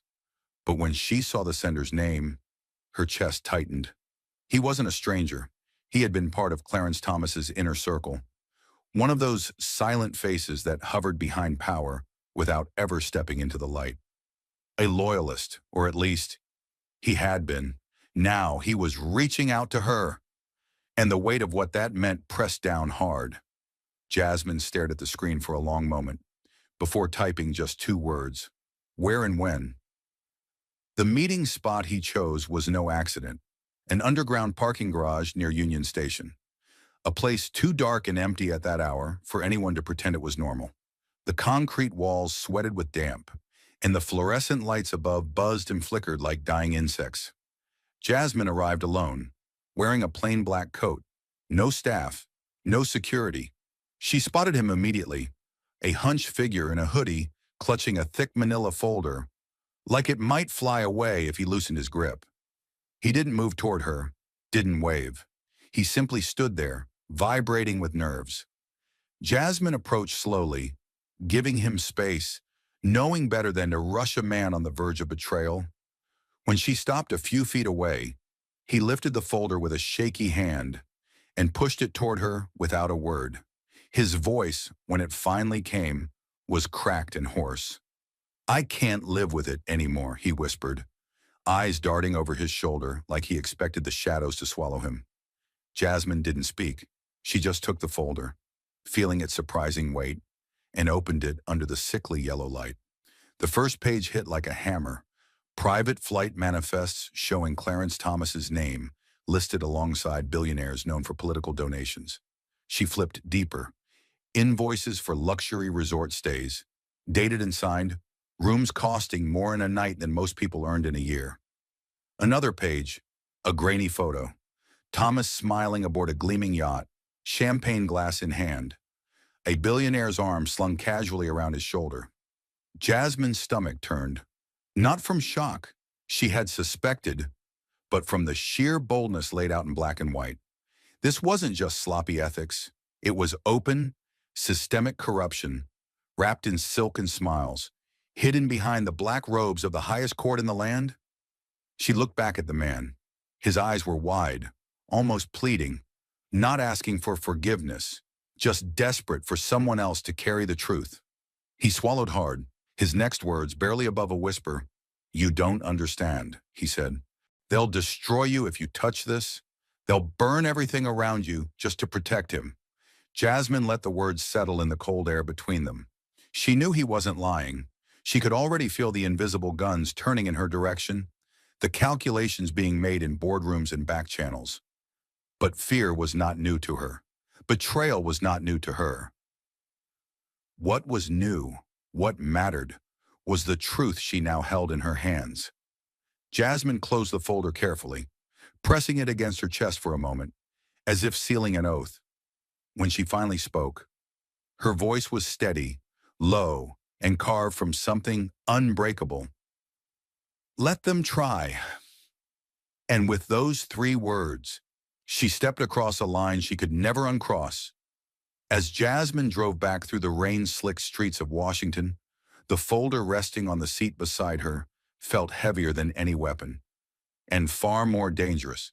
By the time Jasmine reached her apartment, the city had gone still, swallowed by the kind of cold, endless rain that made even the monument seem smaller. She locked the door behind her, dropped the soaked coat onto the floor, and set the manila folder carefully on the kitchen table, like it was a live wire. For a long moment, she just stood there, staring at it, feeling the weight of everything it represented pressing against her chest. Finally, she sat down, flipped the folder open again, and forced herself to go page by page, line by line, through the evidence. Each document was a slap, another jet trip, another luxury villa, another billionaire smiling beside a man who was supposed to stand above it all. Jasmine's hand stayed steady, but something inside her cracked with every new piece of proof. It wasn't just greed, it wasn't just bad judgment, it was the open sale of justice, the betrayal of every citizen who still believed the system could be fair. She leaned back in the chair, exhaustion pulling at her, and whispered to the empty room, "This isn't just about ethics anymore. This is about selling the soul of the law." But the moment Jasmine chose the truth, the machine chose her as its next target. The first hit didn't come in the courtroom or the committee room. It came online, fast and ruthless, like a sudden rip in the air. Overnight, stories began popping up across fringe news sites and carefully disguised political blogs, all painting Jasmine as corrupt, radical, unstable. Fabricated scandals surfaced, whispers about non-existent campaign violations, doctored images, anonymous sources claiming she had hidden criminal ties. Paid commentators flooded social media, their posts slick, coordinated, designed to seed doubt like a virus. Even some mainstream outlets, wary of losing access to their powerful friends, began hinting at questions swirling around Crockett's motives. Jasmine watched it unfold with a strange, almost detached calm, as if witnessing a slow-motion car crash she couldn't stop. She had known the backlash would come, but not how quickly or how personally they would try to break her. Every hour, the attacks grew sharper, dirtier, more vicious. Somewhere behind the screens and the bylines, she could feel the invisible hands pulling the strings, lobbyists with endless wallets, desperate to protect the power she threatened to expose. It wasn't just words. Late one night, as Jasmine sat alone at her kitchen table reviewing new files, her phone buzzed with an unknown number. She hesitated a second, then answered, her instincts prickling with unease. For a moment, there was only silence, the faint hiss of an open line. Then a voice, low and cold, slid through the receiver. "Know when to walk away, Ms. Crockett." No yelling, no swearing, just a chilling certainty. The kind of threat that didn't need to be shouted to be understood. Jasmine didn't respond. She simply stared out the rain-speckled window into the blackness beyond, her fingers tightening around the phone. When the line went dead, she set the device down slowly, her face carved from stone. They weren't just trying to discredit her. They were trying to scare her into silence. But Jasmine Crockett had spent her entire life standing in places where she wasn't supposed to survive, and this time would be no different. But instead of backing down, Jasmine pushed harder until the walls that had protected him for decades finally cracked. It didn't happen overnight. It took weeks of relentless pressure, late-night meetings, backroom negotiations, and a brutal public campaign fueled by every shred of evidence she had. She filed formal motions, gathered allies one by one, and weaponized the same media that once tried to smear her. Every appearance, every interview, hammered the same point. Clarence Thomas had to answer, not through statements, but under oath in the full light of public scrutiny. The resistance was vicious. Powerful figures whispered threats, drafted memos behind closed doors, tried to shift the story back to politics. But Jasmine refused to blink. She built her case in full view of the American public, daring anyone to look away. And when the Judiciary Committee finally buckled under the weight of public outrage, a date was set. For the first time in his long protected career, Justice Clarence Thomas would be forced into the light. The hearing room was packed before sunrise, reporters elbowing for space, aides scrambling with last-minute checks, spectators lining the hall with faces tight with expectation. Overhead, the lights blazed down, leaving no shadows, no places to hide. Clarence Thomas sat at the witness table, face locked in stone, his hands folded neatly before him, like a man determined to survive through sheer stillness. Across the room, Jasmine Crockett took her seat, calm, precise, every movement heavy with the weight of the moment.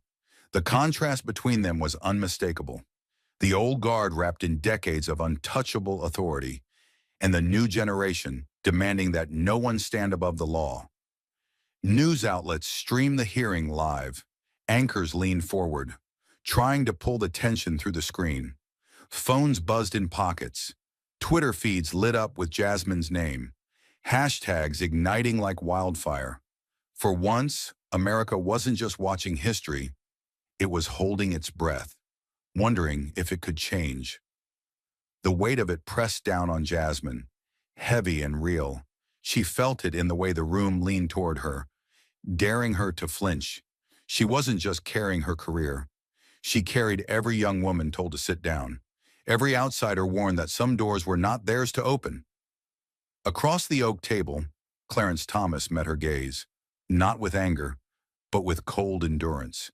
He had survived worse storms, and believed he could survive this one too. Jasmine brushed her fingers lightly over the folder of evidence, grounding herself in the stubborn truth it contained.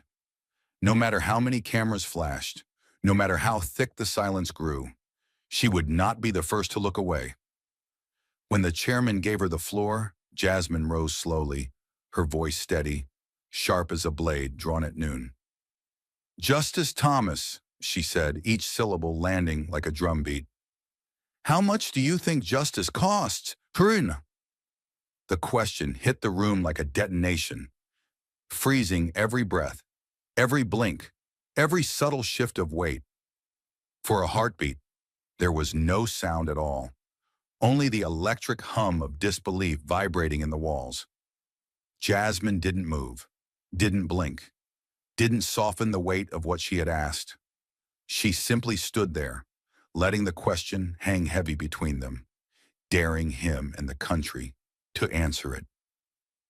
Clarence Thomas shifted slightly in his chair, the movement so small that most people might have missed it. But Jasmine caught it instantly.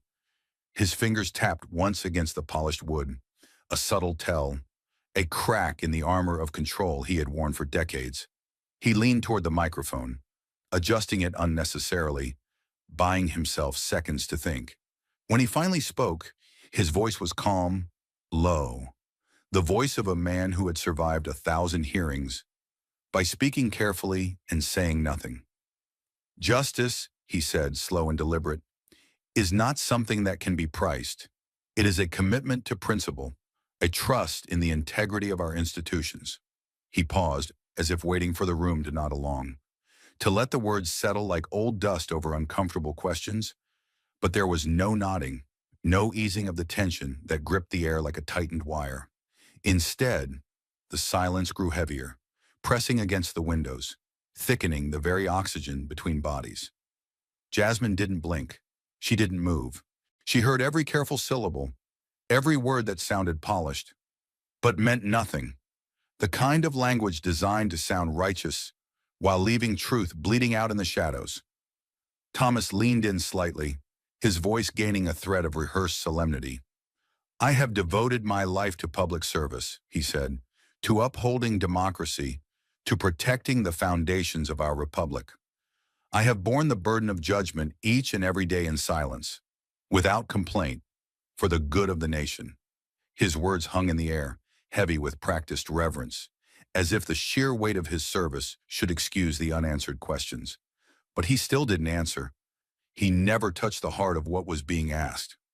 Jasmine's jaw tightened, her hands steady on the folder resting before her, like a loaded weapon.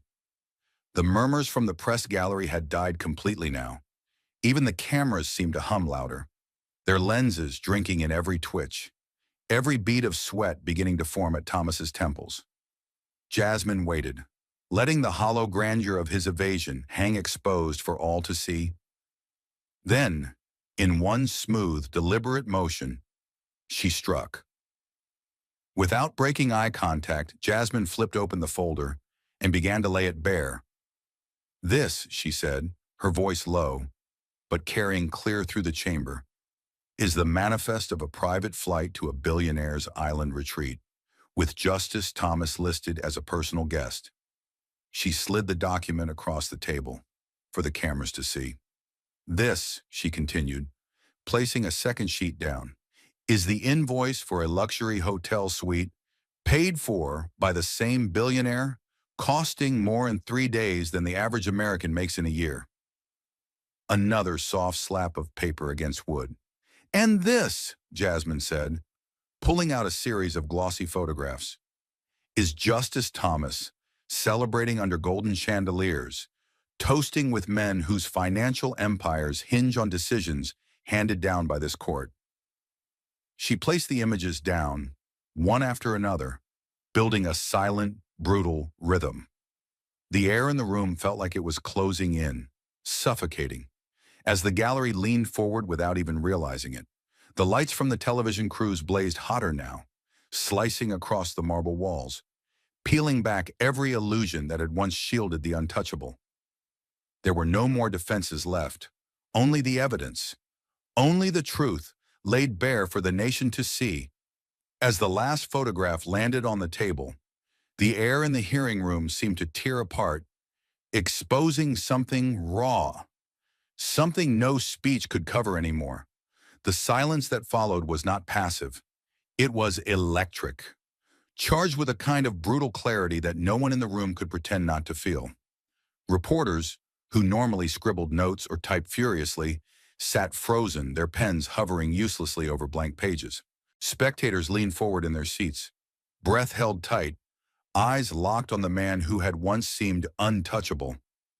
Clarence Thomas didn't move, but the tension in his shoulders betrayed him.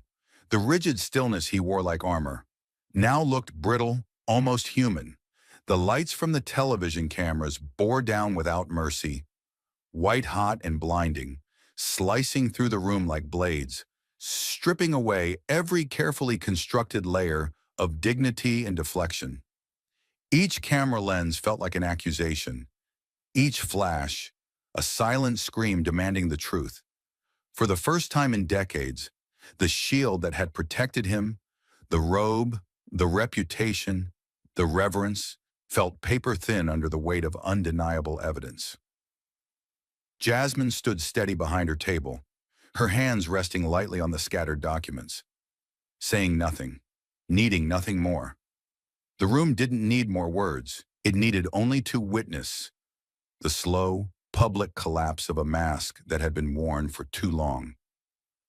But power never surrenders quietly, and as Jasmine stood in the wreckage of Thomas's defense, the machine began to strike back.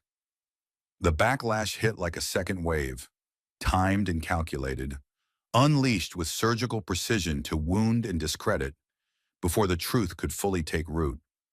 Within hours of the hearing's viral explosion, talking heads flooded news networks, spinning Jasmine's actions not as courage, but as ambition, framing her not as a fighter for justice, but as a political opportunist.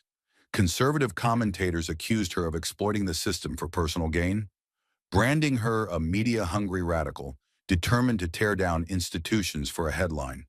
Even some voices from within the black political establishment turned against her, their words heavier, sharper, because they came cloaked in the language of history and betrayal. One well-known senator went on air, his voice dripping with condescension, accusing Jasmine of trampling on the legacy of those who paved her path, warning that in her rush to expose corruption, she had shown a dangerous lack of respect for the giants who made her rise possible. The words struck hard, not because they were true, they weren't, but because they tapped into the oldest weapon of all, guilt wrapped in tradition. Jasmine watched the attacks spread like fire across cable news, social media, whispered in corridors lined with marble, spreading a familiar, poisonous narrative. They weren't defending Thomas's actions. They were defending the idea that some people, once canonized, could never be questioned again. The cameras returned to Jasmine the next morning, their questions sharper, less about evidence, more about loyalty, more about betrayal, more about whether she understood what it meant to attack a figure like Clarence Thomas. In every phrasing, every loaded question, the real accusation lurked. "How dare you?" Jasmine stood before the press corps, her posture unshaken, her voice controlled, but burning with a cold fire that no amount of political theater could extinguish. She didn't blink. She didn't apologize. She didn't bow to the pressure that had crushed so many before her. "Legacy matters," she said calmly into the rows of microphones, her words slicing through the noise like a scalpel. "But no legacy, no matter how sacred, can stand above the truth." She paused, and letting the words land with full weight, letting the silence after them roar louder than any shouted defense. "We do not honor our history," she continued, voice steady, "by protecting those who betray it. We honor it by demanding better, especially from those who were trusted to guard it." The reporters scribbled furiously now, the room pulsing with a new kind of energy, a sense that Jasmine wasn't backing down. If anything, she was pressing harder, standing taller. Her words traveled fast, faster than the smears, faster than the cynicism that Washington poured like concrete over every inconvenient voice. Clips of her speech exploded across every platform, her face calm, her eyes burning with unshakable defiance. For every pundit who called her reckless, 1,000 new voices rose to call her necessary. For every headline that questioned her judgment, 100 posts praised her courage, her refusal to trade truth for comfortable lies. Jasmine knew the risks. She knew the consequences. Exposing corruption was easy, compared to challenging the mythology built around powerful men who shared your skin color, your history, your struggle. But the truth didn't care about optics. Justice didn't owe loyalty to legacy, and Jasmine Crockett, standing before the country with nothing but her voice and the evidence in her hands, knew exactly what was at stake. She wasn't just challenging Clarence Thomas. She was challenging a system built to silence anyone who dared ask whether the robe, the office, the reputation were enough to excuse anything. And in that moment, facing the full weight of a machine that had crushed bigger names than hers, she made her choice, not to survive, but to stand. Outside the Capitol, the rain had stopped, but the city still felt heavy, as if the buildings themselves were holding their breath. Jasmine moved through the marble corridors with quiet purpose, ignoring the whispered criticisms, the sidelong glances, the polite invitations to let it go.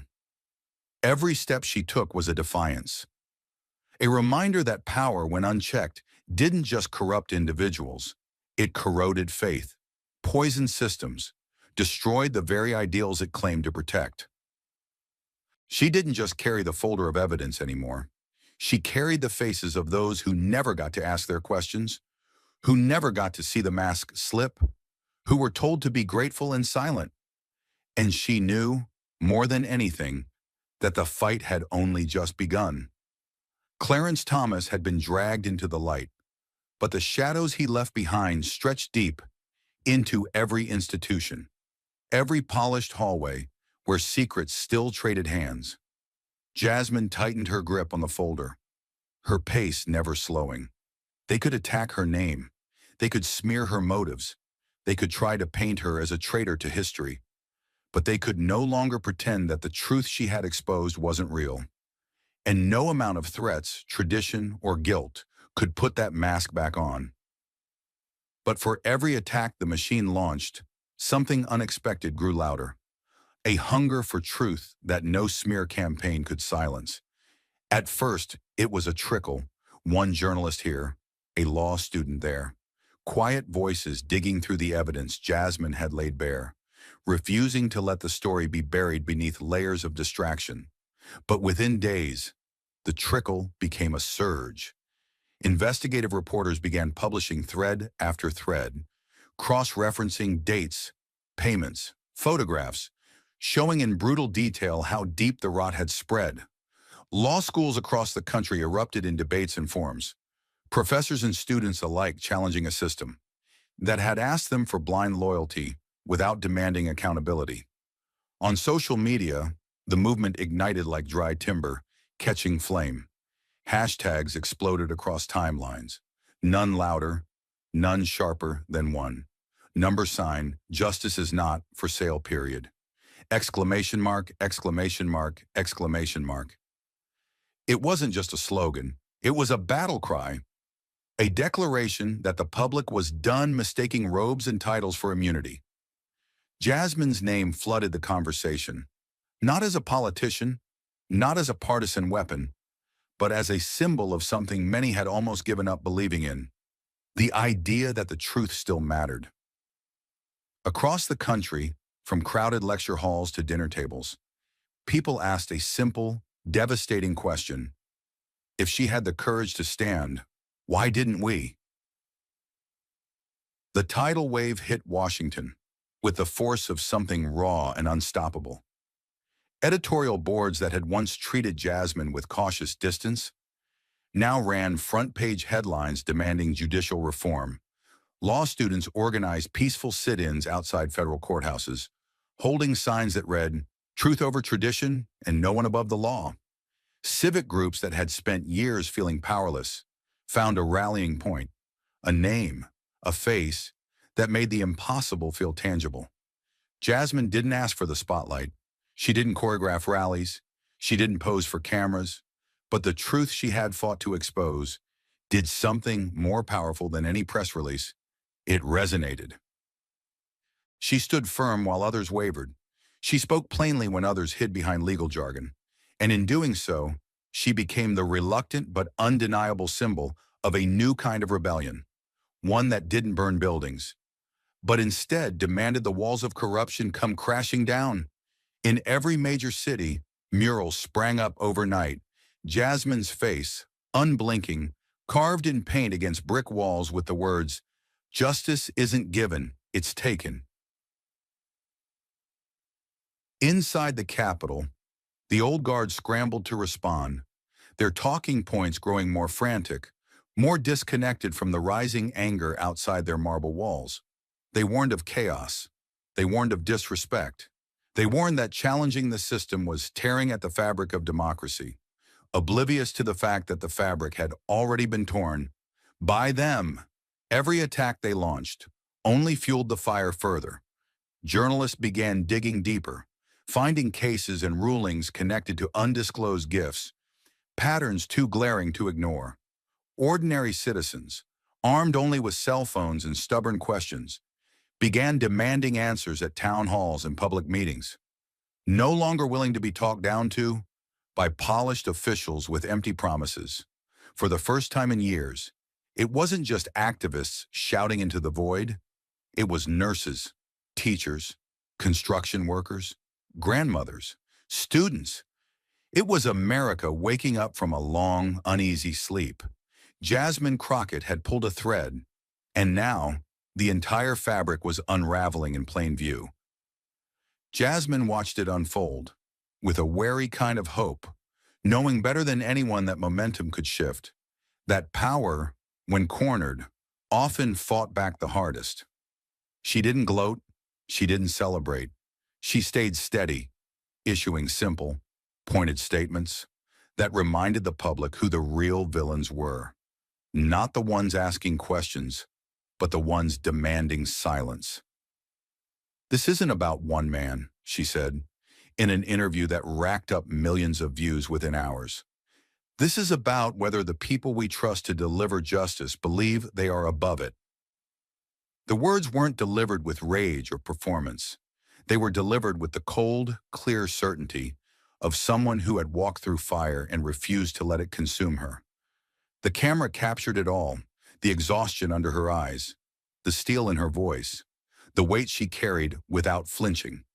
Across coffee shops, office break rooms, living rooms, people nodded silently to themselves, recognizing something rare, something real. Jasmine didn't just represent a legal fight. She represented a choice: surrender to the rot or rip it out by the roots, no matter the cost. The hashtag number "Justice is not for sale" became more than just a trending topic. It became a movement etched into protests, petitions, classroom debates, family conversations. High school students wrote essays about it. Local news stations covered town halls packed with citizens demanding judicial ethics reforms. Civil rights organizations, once hesitant, now threw their full weight behind it, organizing marches not just in Washington, but in cities across the country. In Atlanta, a crowd of 50,000 gathered outside the federal courthouse, holding candles and chanting Jasmine's name alongside the word that had come to define her stand: truth. In Los Angeles, a human chain stretched for blocks, people of every age and background linking arms, under banners that simply read, "Not for sale." Jasmine's face appeared on posters, but it wasn't hero worship. It was gratitude. It was a signal to every entrenched power broker that a new generation wasn't coming politely to ask for change. They were coming to demand it.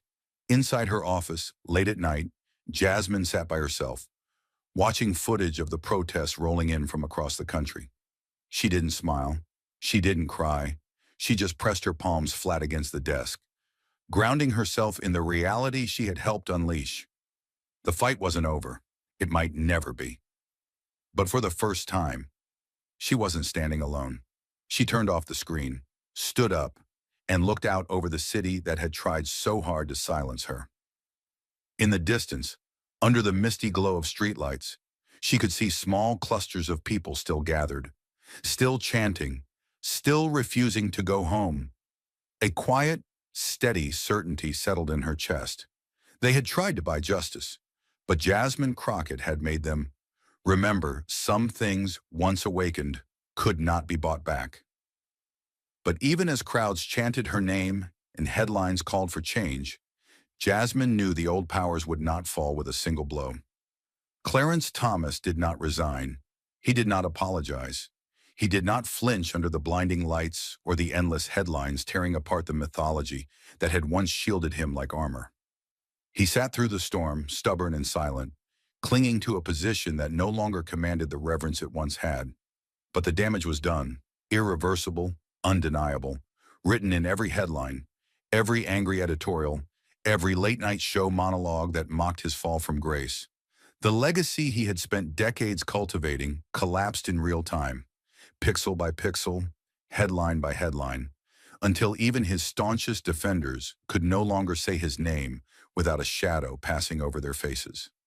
Universities that once celebrated his rulings began quietly removing his portraits from walls. Invitations to speak dried up. Law reviews, once eager to publish his opinions, now dissected them like autopsies.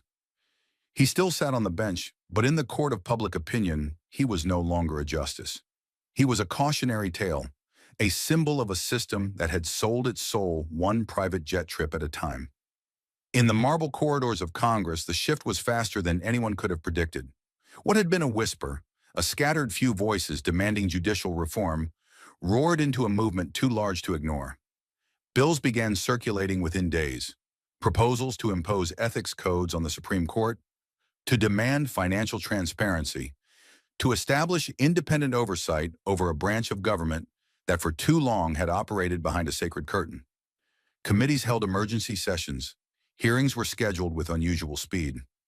Lobbyists scrambled to adjust, their talking points cracking under the weight of a public that was no longer willing to accept vague promises and empty reassurances. Jasmine watched it unfold with cautious eyes, knowing how quickly Washington could pivot from righteous outrage to quiet sabotage once the cameras turned away. She listened as members of Congress, some who had once whispered about her recklessness, now quoted her lines on the floor of the House, demanding that no judge, no justice, no symbol be allowed to stand above the law. It was progress. It was movement. But it was not victory, not yet. Behind every new bill, Jasmine saw the fingerprints of an old machine trying desperately to reshape itself without truly changing. Some reforms were real, bold, sweeping, dangerous to the entrenched powers. Others were cosmetic, designed to pacify the angry crowds without touching the roots of the rot. Press conferences were held, pledges were made, but Jasmine knew better than to trust words written in moments of panic. She had walked too many halls, heard too many speeches, seen too many battles waged in the name of justice that ended in half measures and quiet retreats. Real change, she knew, didn't come because the system grew a conscience. It came because people like her refused to stop pushing when the headlines moved on. Clarence Thomas was the first wall to crack, but the fortress was still standing, its foundations built not just on the actions of one man, but on generations of silence, complicity, and power carefully hoarded behind black robes and golden gavels. Late at night, alone in her office, Jasmine spread out a fresh sheet of paper on her desk, ignoring the endless notifications flooding her phone. Messages of congratulations, requests for interviews, invitations to fundraisers. She didn't want applause. She didn't need recognition. She needed a plan. One fight was over, but the war had only just begun, and the enemy was bigger than any single name or headline. It was woven into the rules that allowed justices to accept gifts without disclosure, into the traditions that wrapped corruption in ceremony, into the fear that kept good people silent when they should have screamed. Jasmine wrote the first words at the top of the page in bold, unflinching letters. Accountability is not optional. Below that, she began sketching strategies, not just for ethics reforms, but for reshaping the very culture that had allowed the betrayal to flourish. She wasn't naive. She knew the cost. She knew they would come after her harder now, smarter, quieter, with weapons sharpened by experience. But knowing the danger only made her more certain that she could not stop. She wouldn't stop. Across the country, the fires Jasmine had helped ignite continued to burn, not with violence, but with a fierce, relentless hunger for change.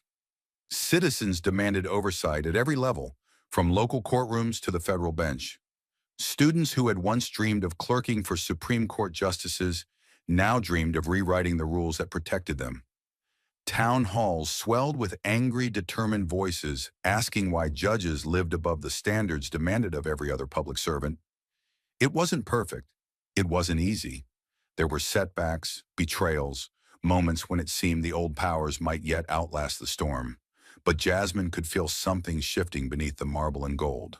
A slow, grinding movement, like tectonic plates sliding into a new, uncertain alignment. It wasn't victory yet, but it was the first time in a long time that victory felt possible.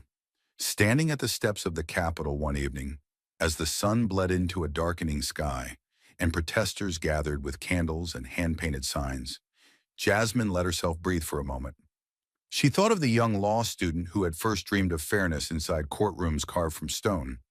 She thought of the countless faces who would never sit behind a bench or stand before a microphone, but whose hopes and fears had been stitched invisibly into every word she spoke.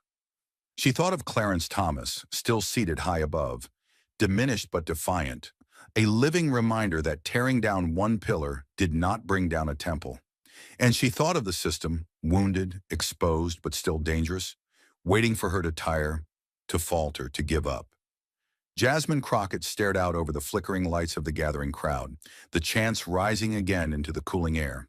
She squared her shoulders, felt the weight of the moment settle onto her like armor, and made a silent vow. This was only the beginning. The first sign came quietly. A canceled meeting here, a delayed vote there. Allies who had once answered Jasmine's calls within minutes now took hours, then days. Invitations to roundtables and speaking events, once flooding her inbox, slowed to a trickle. No headlines announced it. No reporters asked about it.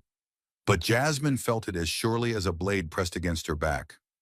Washington was closing ranks again, the old instincts of survival stirring deep inside the walls. Power, she realized, didn't always fight with fists. Sometimes it fought by pretending you didn't exist. At first, she told herself it was exhaustion, the natural fallout from a battle so public, so bruising. But as the days turned into weeks, the patterns sharpened into weapons. Staffers she trusted were pulled into closed-door meetings they couldn't talk about. Anonymous leaks appeared in fringe blogs accusing Jasmine of grandstanding, of compromising national stability by attacking the integrity of the judiciary. Old acquaintances crossed the street rather than meet her eye. In committee hearings, she felt it, the subtle, chilling shift in the air. Jasmine Crockett wasn't just the woman who exposed corruption anymore. She was a threat to the entire architecture of unspoken understandings that kept Washington spinning safely in its orbit. And the system was mobilizing to erase her. It didn't happen with dramatic betrayals. It happened with silence, with exclusion, with 1,000 small cuts no camera could capture. Fundraising allies quietly pulled support. Lawmakers who had once praised her behind closed doors now regretted the divisiveness she had stirred. Editorials began whispering a new narrative, that while Jasmine had raised important issues, perhaps she had gone too far, damaged too much. The story wasn't about Clarence Thomas anymore. It was about Jasmine Crockett, painted as reckless, ungrateful, dangerous to the sacred balance of power. Inside her office, Jasmine sat late at night with the lights off, staring out the window at the endless flicker of taillights curving through the darkened city. She had known this would come. She had known from the first moment she laid that evidence on the table. But knowing didn't make it less brutal. It didn't make the slow strangling of momentum less suffocating. She pressed her hands against the armrests of her chair, breathing slow and deep, feeling the weight settle over her like a second skin. This wasn't the kind of war you could fight with speeches or hashtags. This was a whisper war, a campaign waged in back rooms, in private emails, in the spaces between cameras and microphones where real power lived. They would not dare crush her openly. They would starve her of oxygen, starve her of credibility, starve her of allies. And when she finally collapsed, they would point to her body and say, "See, the system works. The dangerous ones always destroy themselves." But Jasmine Crockett was not built to starve. She met with her staff behind closed doors, stripped down the team to only those she trusted with her life, and drew new battle lines. "We don't play defense," she told them, voice low and steely. "We don't apologize for telling the truth." The walls were closing in, yes, but she would not waste energy pounding against them. She would move around them, through them. She would speak directly to the people who had raised their candles in the rain outside courthouses, the students who had camped on courthouse lawns with posters that said, "Not for sale." The old machine thought it could freeze her out, but it had underestimated one thing. It wasn't Washington that had given Jasmine Crockett her power. It was the people outside it. Still, the days grew harder. Threats came by email now, polite but unmistakable. Anonymous sources hinted at investigations into Jasmine's finances.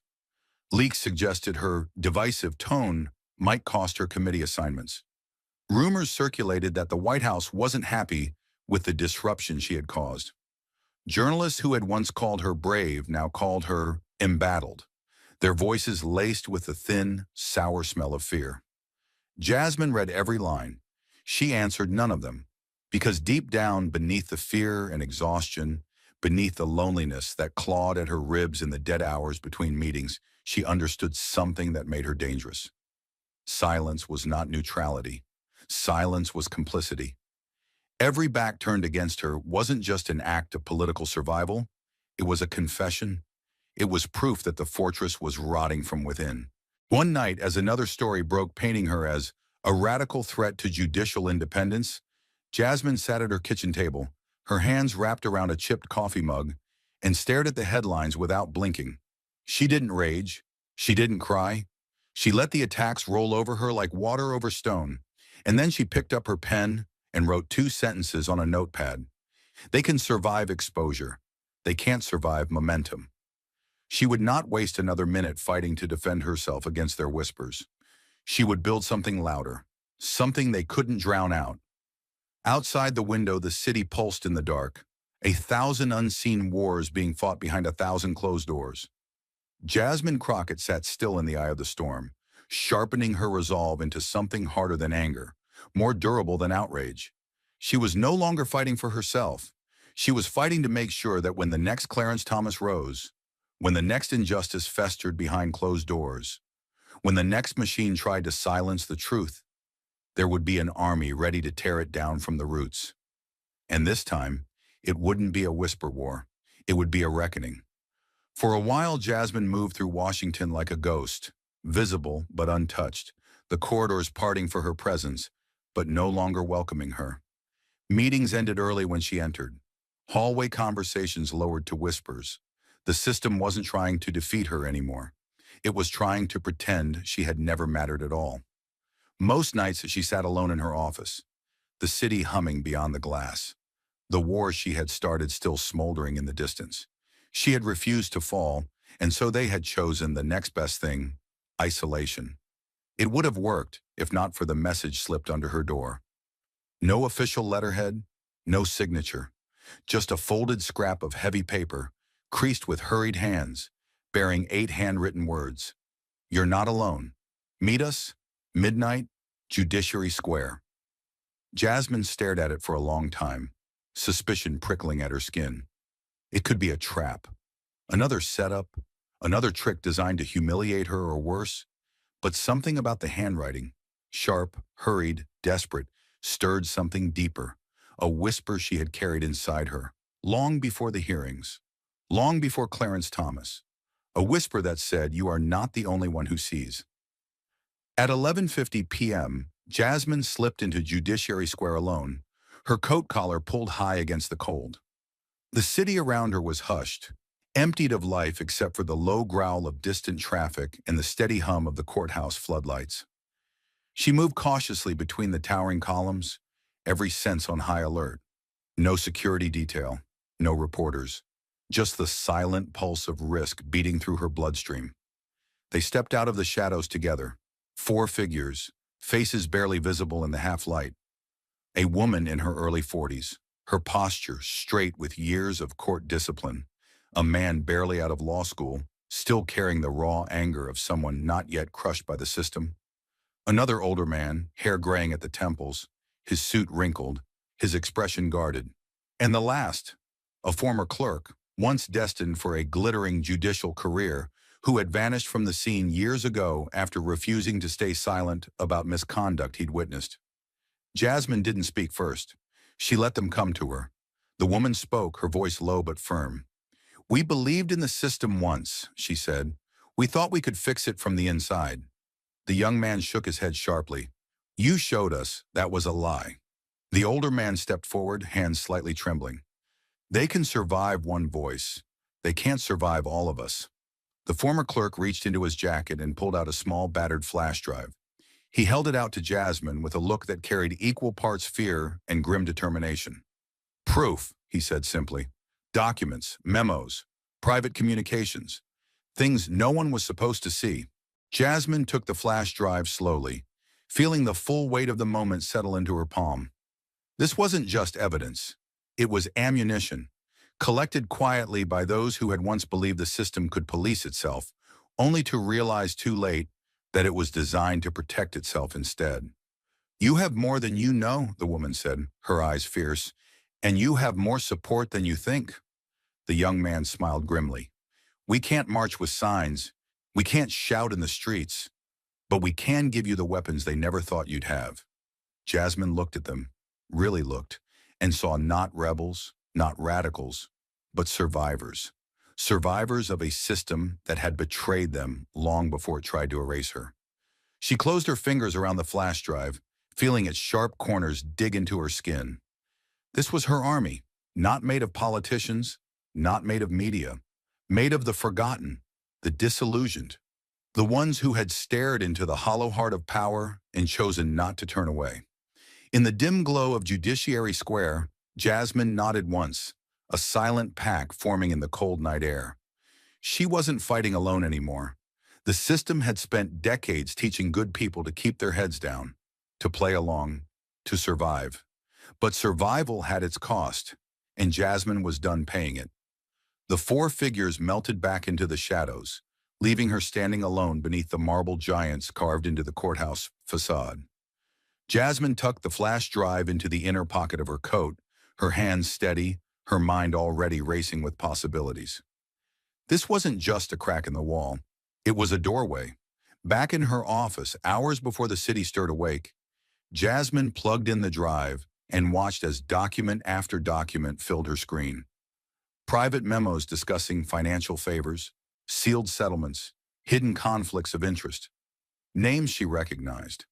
Cases that had shaped lives and futures across the nation. Each file was another stone torn from the fortress's foundation. And each one came with a silent promise. They would try to bury her deeper now. They would come harder, smarter, meaner. But Jasmine Crockett had something they no longer understood. She wasn't afraid of isolation anymore, because now she was building a war they couldn't see, a war they couldn't control, a war they couldn't win by simply pretending she didn't exist. The Whisper War had taught her how to survive in the silence. Now she would teach them what it meant to lose in the light. They met in basements, in back rooms, in quiet diners that no senator would dare be seen in. Jasmine's new alliance wasn't built with press releases or fundraising galas. It was built with whispered promises, shared risks, and the simple, burning knowledge that the old ways could not be trusted to fix themselves. There were no grand speeches, no declarations of war, only a series of cold, clear conversations. What do we do next? How do we strike harder? How do we make sure this doesn't end in silence? Jasmine sat at the head of the table most nights, a battered legal pad before her, listening more than she spoke. These weren't politicians chasing headlines. They were prosecutors, clerks, whistleblowers, disenfranchised judges, activists who had seen too much rot to believe reform could be gentle. Together, they mapped out the next phase of the war. Not just more hearings, not just another scandal, a structural attack, a bill so massive, so unprecedented, that it would tear open the fortress and expose every crack to the public eye. They called it simply the Judicial Ethics Act, a mandatory code of ethics for all federal judges, including the Supreme Court. Mandatory financial disclosures, strict limits on gifts, outside income, and undisclosed relationships. An independent oversight body empowered to investigate and punish violations, something Washington had never dared impose on the black-robed gods before. It was political suicide by any normal measure. It was exactly the kind of battle Jasmine Crockett had been born to fight. Word spread fast once they committed. Quiet conversations in law schools, leaked memos to sympathetic journalists, strategic interviews where Jasmine didn't unveil the whole plan, but dropped enough to make the old guard sweat. Accountability is not an attack on institutions, she said during a primetime interview, her gaze unflinching. It's the foundation that makes them worth defending. The response was immediate and vicious. Editorials warned that judicial independence was under assault. Lobbyists flooded Capitol Hill with cash and veiled threats. Senior politicians muttered about chaos and dangerous precedents, their faces pale with fear that if judges could be held accountable, maybe their turn was next. Inside the Capitol, battle lines hardened. Some allies stood firm. Others, terrified by the scale of what was coming, slipped away into safer shadows. Jasmine watched it unfold with a cold, relentless clarity. This wasn't fear of bad policy. This was fear of losing control. And she was just getting started. The day Jasmine officially introduced the Judicial Ethics Act to Congress, the air around the Capitol crackled with a tension so thick it felt almost visible. Protesters lined the steps, holding signs that read number "Justice is not for sale," their chants echoing off the stone like war drums. News vans clogged the streets. Reporters jostled for position outside hearing rooms. The old guard worked the phones frantically, trying to kill the bill before it breathed its first breath. Inside, Jasmine walked down the marbled corridors, a slim blue folder tucked under her arm. She wore no grand banners, no slogan pins, just a dark suit, steady steps, and the simple, brutal weight of truth at her back. Every step she took was a rebellion. Every glance she ignored was a victory. They had underestimated her. They thought isolating her would break her. They didn't understand that the more they tried to push her out, the bigger her army grew outside these walls. When she entered the hearing room, the cameras turned as one, their lenses capturing the exact moment the old Washington realized it had made a mistake too big to bury. Jasmine Crockett wasn't just surviving, she was leading. She wasn't just making noise. She was changing the rules of the game. She stood before the microphone, her voice steady, every syllable landing like a drumbeat. "For too long," she said, "we have accepted the idea that robes and titles make people untouchable, that defending an institution means shielding it from accountability. No more. If a judge cannot survive transparency, they do not deserve the robe they wear." She paused, letting the silence deepen, pulling the room tighter around her. This bill is not about vengeance. It is about integrity. It is about restoring the faith millions of Americans have lost. Not because they hate the system, but because they loved it enough to expect better. The applause that broke out wasn't polite. It was fierce, raw, desperate for change. Across the country, news networks cut into regular programming. Twitter exploded with hashtags Judicial Ethics Now, Crockett leading, not above the law. Op-eds that had once cautiously doubted Jasmine now hailed her as the conscience Congress didn't know it needed. Polls showed unprecedented public support for judicial reform, crossing party lines in a way almost nothing had in decades. But Jasmine wasn't fooled. The storm hadn't broken yet. Behind closed doors, the real war raged on. Lobbyists wrote checks faster than they had in years, flooding campaigns with dark money to kill the bill before it reached a vote. Anonymous attack ads cropped up online, painting Jasmine as a radical anarchist, a threat to national security. Lawmakers whispered about procedural tricks to bury the bill in endless committee reviews, to water it down into something harmless. She expected all of it. She had planned for it. The alliance she had built, the clerks, the judges, the quiet defectors inside the system, moved with her now. Leaks sprang up exposing the backroom deals trying to sabotage the bill. Whistleblowers dropped documents proving that certain senators were being paid to block reform. Public outrage flared hotter, more focused, more disciplined. This wasn't a wildfire anymore. It was a precision strike. Each lie they told, each maneuver they made, Jasmine countered with cold, methodical truth. Each time they tried to drown her, she rose louder. Each time they tried to erase her, she became a banner others could rally behind. The night before the final Judiciary Committee vote on the bill, Jasmine stood alone again, overlooking the Capitol dome bathed in floodlights. The city that had once tried to swallow her whole now held its breath, waiting to see if one woman, in the truth she refused to surrender, could finally crack the foundations of power. She didn't know if she would win. She didn't know if she would survive the next wave of attacks that would surely come. But she knew one thing with absolute clarity. Burning at the center of her being, she would not kneel. She would not bargain, and she would not stop. Tomorrow the battle would rage in public. Tonight, in the quiet before the storm, Jasmine Crockett made her final vow. No matter the cost, the walls would come down. Thank you for watching until this moment and for standing with us on this journey for justice. Your support means everything. Like, subscribe, and turn on notifications so you never miss what's next. And we'd love to hear your thoughts. Leave a comment below and let us know what moved you most in this story. Together, our voices make a difference.